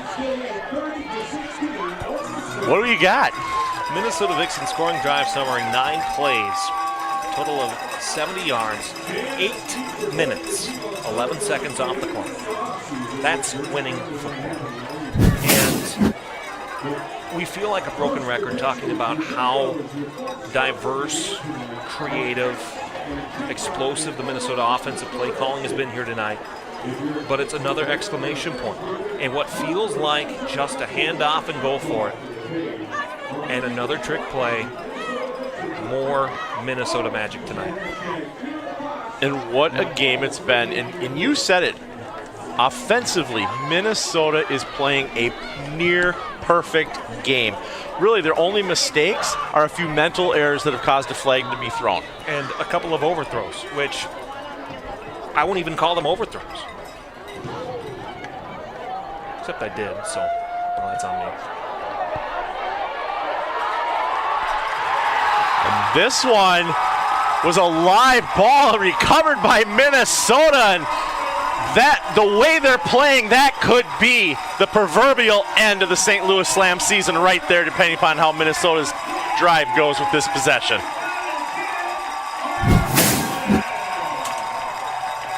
Look at the backspin on this. It hits in the perfect spot, and Chancellor Hurd just overruns it. And Minnesota, with the special teams that they have, the defensive coaching that they have, aware immediately. Solveig Lundberg just falls on the football. All you got to do, fall on the football, take possession back, wind the clock, on to the next game. Of course, the winner of this game will go on to play the winner of the Salt Lake Wildcats and the Cali War in the American Conference Championship game 2 weeks from tonight. If Cali wins, Cali will travel to play the winner of this game. If Salt Lake wins, the winner of this game will travel to Salt Lake City, Utah for that game. Not an easy feat either way. So Minnesota first down and 10 from the 29-yard line of the St. Louis Slam. Kelly hands it off to Fairmullen. Mullen up the middle, spins around, gets a few more yards. Going to be taken down that time by Tay Johnson, but the clock keeps running. And if you're St. Louis, I think you think about taking timeouts here. Recognizing that you need to stop. You can force a long field goal attempt. And maybe you get the ball back. When you have 2 shots, you need 2 more scores to keep this game alive. The clock is not your friend. And you go back. I was so frustrated by the coaching at the end of that second half and the game management at the end of the first half. Where now, that could have been the difference. We don't know, of course, but control what you can control and you play to win the game. Handoff up the middle. Fairmolin escapes a tackle. Gonna pick up a first down for Minnesota. Tackled that time by Brooklyn Devitt. But Minnesota moves the chains, Alex. It's 1st and 10 with 5:20 remaining here in the fourth quarter. And the clock continues to wind. And that's the most important part. The clock continues to wind. It is on Minnesota's side. And they can just keep running this down the throat of the St. Louis Slam as much as they'd like to. And for a front seven that contains teams very well, when you've had as much trick plays, you've had as much success, this might be it. Another handoff to Fairmolin. She goes on her left-hand side. Gonna be dragged down again. Devitt with the tackle. Clock keeps running. She picks up 2 yards, stays in bounds. Clock ticks. A good tackle by Brooklyn Devitt. Good lateral quickness going to the outside. Vermeulen tries to go off tackle. Devitt disengages early. Little assistance in the pushback from Yandel, just in the positioning of where she was at. Now 2nd down and 10. Minnesota playing some of their best football that they've played in years right now tonight for the fans here at Kloss Field in St. Paul. Pass up the middle. Gonna be caught. Looks like they're gonna give it to her. And pretty darn close to simultaneous possession. Radford on the reception. Kerrigan Gam reads the route well defensively for St. Louis. Jumping into the area, being able to keep with her.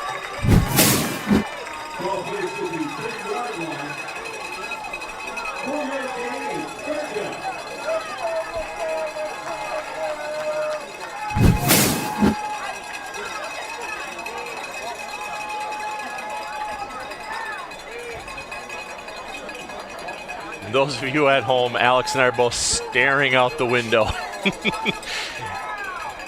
The tension here as the snap is up. Little pitch to her backside. Gonna turn the corner. She's gonna go for the end zone. Pushed out of bounds is Tiff Wright. They are gonna give her a first down, so no set of downs for the Vixen. 1st and goal from the 3.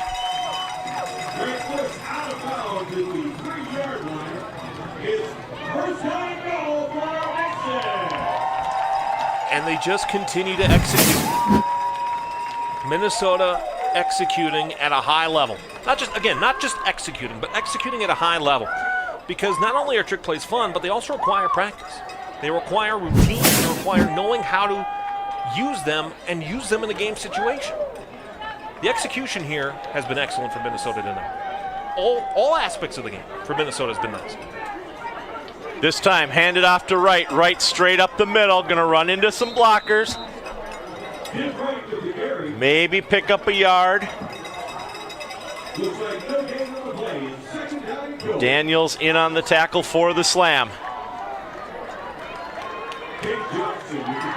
Minnesota gonna be content to let this one run down to the 2-minute timeout.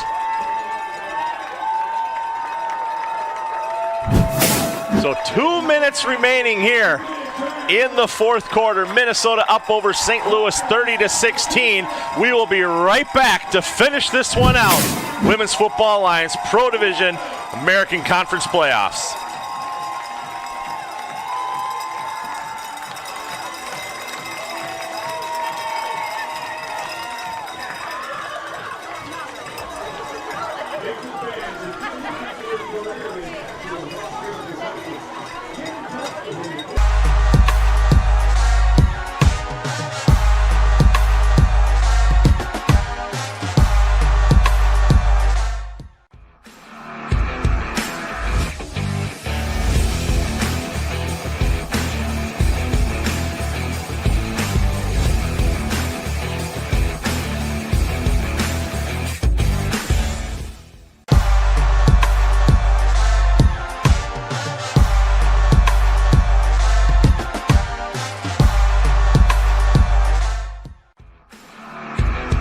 Football Alliance Pro Division American Conference Playoffs with Alex Westhead. I'm Brian Sweeney, and Alex, Minnesota Vixen are just 2 minutes away from doing something that they've never done in their history, and that's beat St. Louis in postseason play. And twice in a season for that same metric. And you and I were talking off air here. Our first game in St. Louis together was a complete rout at the hands of the St. Louis Slam. And I had in my thought at the time, including the postseason game there that was a lot closer, about teams go in waves. Teams go up, teams go down. And how long you ride that wave is up to you. Right now, the wave is red and black. So 2nd and goal from Minnesota. Ball going to be thrown into the end zone. Intended for Britt Peterson. Good coverage that time for St. Louis by Amanda Richardson. Brings up 3rd down and goal. And preserves 2 things. 1, the clock, and 2, a timeout. It's a good read by Richardson, cutting in front of the ball. And now 3rd down, so St. Louis will get the ball back, and they will need to move quickly because they will need 2 scores to tie the game up.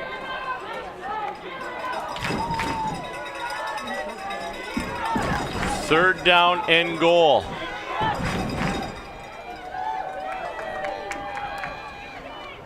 This time, quick little pass in for the touchdown. Jackie Radford with another one. Minnesota.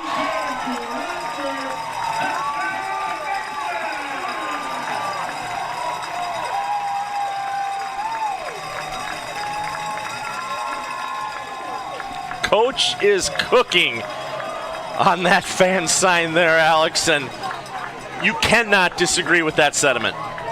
And Connor Joe Lewis took all sorts of accountability after the first game here against St. Louis. And when you take accountability and you adjust, good things happen. The Vixen are 152 away. So Minnesota increases their lead now 37-16 over the St. Louis Slam, Alex. And I've been covering Minnesota Vixen since April of 2015. I've been working for the Women's Football Alliance since July of 2018. You and I have been working together since April of 2019, and together with the league since July of 2021.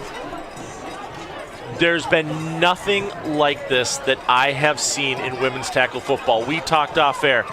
The way the Vixen offense is playing this game cannot be compared to any level of football, male or female. They are executing, and executing when needed. And against a great defense, where I think St. Louis is still a little shocked based on what we've seen from the Slam in this season and how well they've played against pro-level defenses.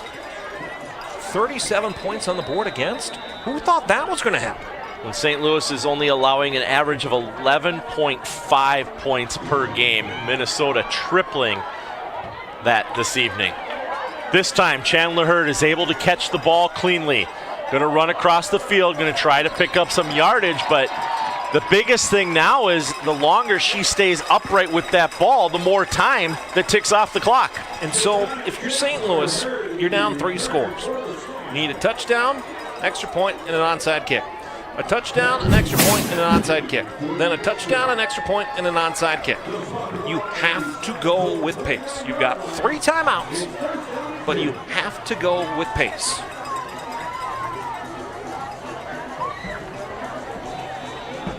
Taking a look back to that point about St. Louis defensively, points allowed against pro division teams, against Minnesota 24, against Cincinnati 12, against Houston 6, against Minnesota again 7. And now the Vixen 37 points against. Incredible. 1st and 10 for St. Louis. Minute 42 to get it into the end zone 3 times. Gall turns, throws. Great catch by Humphrey. Humphrey spins away from a tackler. Gonna get a hole. She's gonna run up the middle. She's got a couple Minnesotans in front of her, but she's able to pick up a huge 1st down. Britt Peterson with the tackle, preventing Humphrey from scoring and thus keeping the clock ticking. And there's what I said earlier on in the third quarter. Get Jada Humphrey involved in the passing game. Not just in the backfield, but put her out as a wide receiver. Let her use that speed to effect.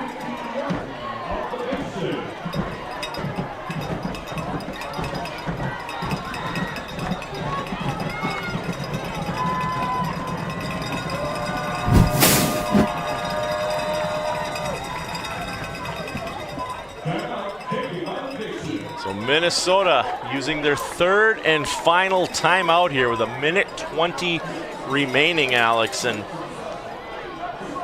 over on the West Coast, still 10-0 Salt Lake. If the game carries out the way it is right now, Minnesota traveling to Utah in 2 weeks. And there's one way to beat the Salt Lake Wildcats if you can. It is with trick plays, it is with confusion, it is with tempo. What are we seeing tonight from the Minnesota Vixen? Trick plays, confusion, and tempo. We talked a little bit ago how St. Louis had 1:40. They had to find the end zone 3 times. Great little cross route there to Humphrey. Almost found the end zone for that first time if Britt Peterson hadn't caught up to her. And I said it when she had the touchdown reception for Britt Peterson earlier on in the game. But that tackle right there is why you go get Britt Peterson.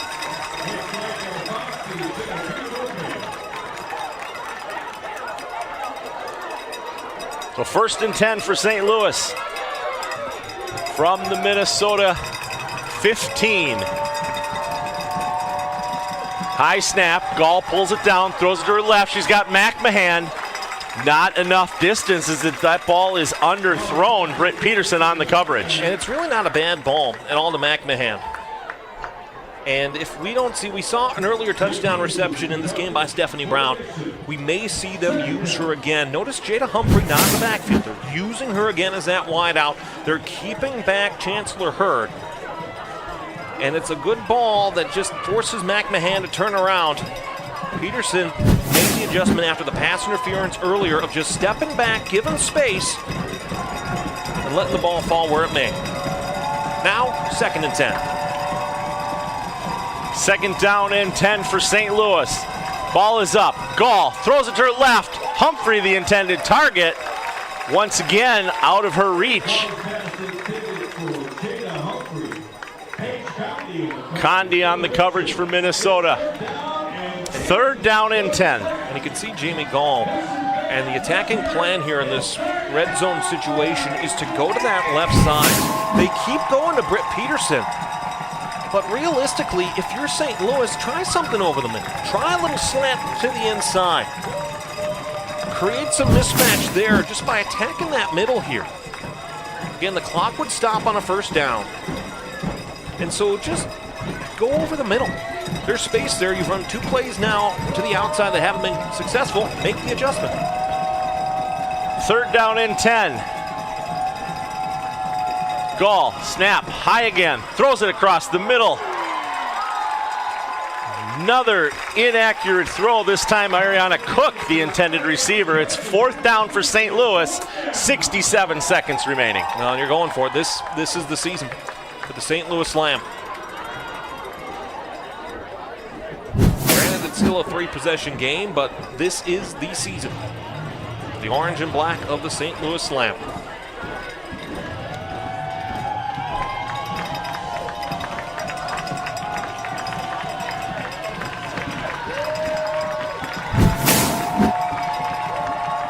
Tim Rice, music maestro, will stand up and shout over the PA system. Gall, snap up, drops back, this time intercepted by Minnesota. That's going to be the game as Britt Peterson pulls it in.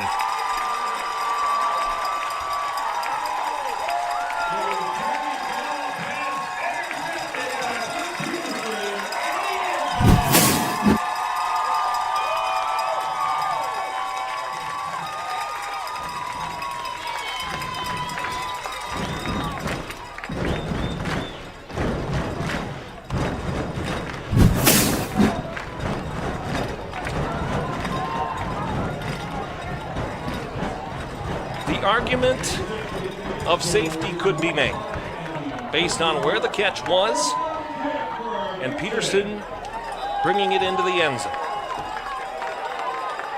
But ultimately delays the inevitable. Finally. Minnesota lines up. St. Louis still all 3 timeouts. Kelly hands it off. Up the left-hand side of the field. Keeps the clock running. Mackenzie Reed, tight end. Ball carrier for Minnesota. Devitt on the stop.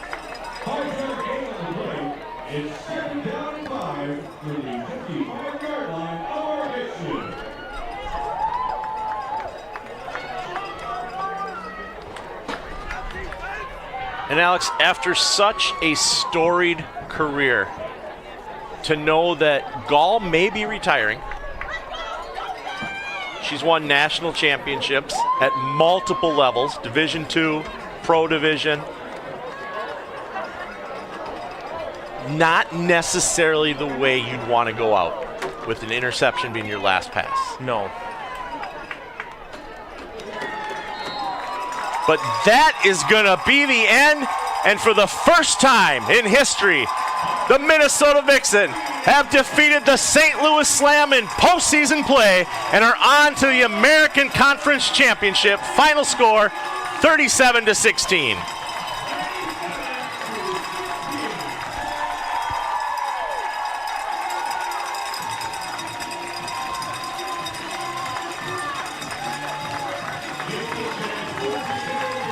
Alex, what a treat we have had this evening watching almost perfect football on the Minnesota side of the field. And in the almost 30 years of Minnesota Vixen football, the opportunity existed for Minnesota to make a statement tonight, saying that they were not going to let this season end the way that it had previously, multiple times, to the St. Louis Slam. The game plan was devised, it was well executed, and another trip to the American Conference Championship. Wow. And for St. Louis, for the first time in a long time, many questions about the Slam heading into 2027. Talking to Laura Gannon. She used to work with her at 93X Radio. Talking to Laura Brown earlier this season and even last season, Laura said the road back to a national championship was going to involve Minnesota being able to beat St. Louis, not only in the regular season, which they did this year, but also in the postseason. This team is firing better this week than we've seen them fire in years. I would argue in history. I would argue in the history of the Minnesota Vixen, there has not been a more complete 60 minutes than that which we just witnessed. Everything on offense was rolling. The defensive stops were there. Carrie McMahon got hers, yes. But when you corral Jada Humphrey to the point where she's visibly frustrated by being unable to beat Jada Humphrey, that just goes to show how dominant Minnesota was in all 3 aspects of the game. But this cannot be their Super Bowl. This cannot be their big game. There's another big game coming up in 2 weeks, whether it's here against the Cali War or in Salt Lake against the Wildcats, as Sam Gordon just about scored another touchdown. She's shy of it, still 10-0. This can't be it. You have to go win another game in 2 weeks. For our camera operators this season, Jeff, Jenny, and AJ. For our director, KC, and our replay operator, Anthony. With Alex Westhead, earlier this season, Dr. Berg, I'm Brian Sweeney. We thank you for tuning in to Minnesota Vixen Women's Football. We will see you next year, but first, tonight's game, St. Louis 16, Minnesota 37. We'll talk to you soon.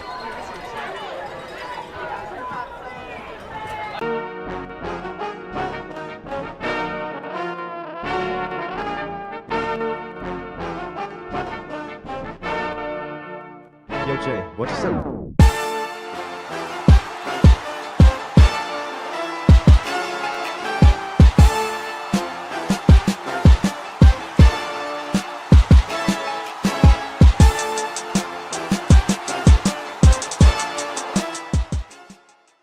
This group right here, all around, is football. We're all football players. Y'all are football players, okay?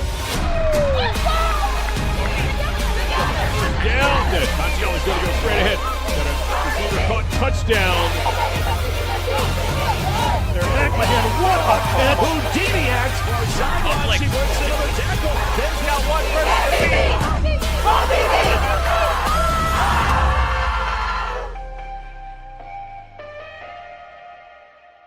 You know the moments, the feeling in your feet, the rhythm of ambition, that extra, that aha, that sight.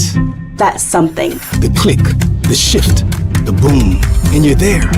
The mess becomes a map, and you call it art, or science, or code, because now you know the way forward. For all the moments that drive you, there's edX. Fuel your ambition with thousands of job-relevant courses and programs at edX.org.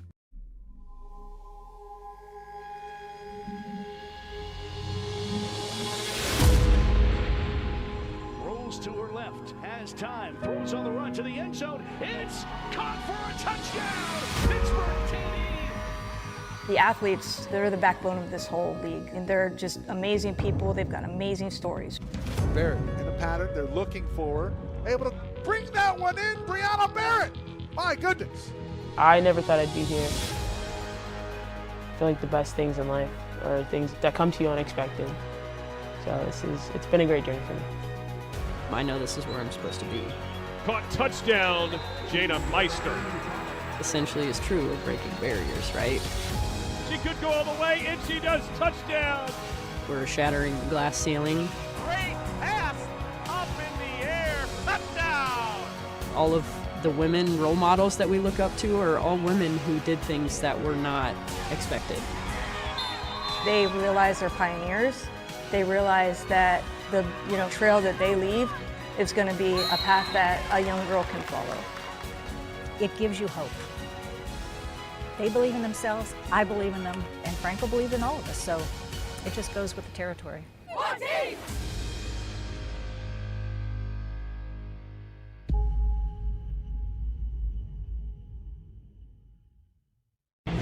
Recovery is everything. That's why Bee's DNA Vibe jazz bands are being gifted to everyone in the WFA. That's right. Thanks to the NFIM and the Shine program, every athlete in the Women's Football Alliance will be gifted the ultimate game changer for their recovery. This patented technology targets recovery at the cellular level so that we can maintain our peak performance. And if it can handle our hits, imagine what it can do for you. You know the moments, the feeling in your feet, the rhythm of ambition, that extra, that aha, that sight. That's something. The click, the shift, the boom, and you're there. The mess becomes a map, and you call it art, or science, or code, because now you know the way forward. For all the moments that drive you, there's edX. Fuel your ambition with thousands of job-relevant courses and programs at edX.org. And as we can see,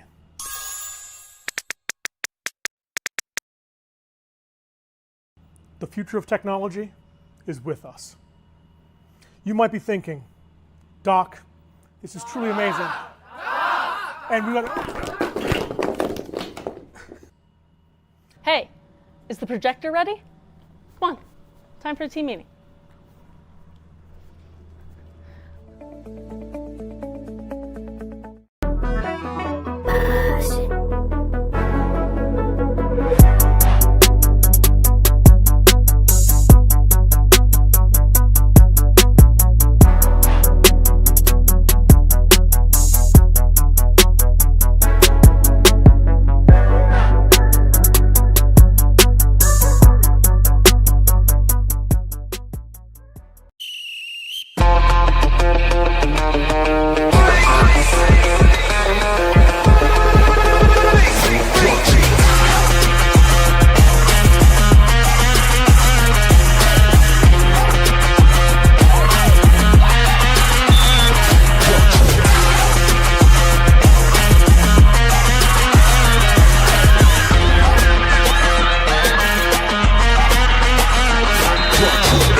You know the moments, The feeling in your feet, the rhythm of ambition, that extra, that aha, that sight.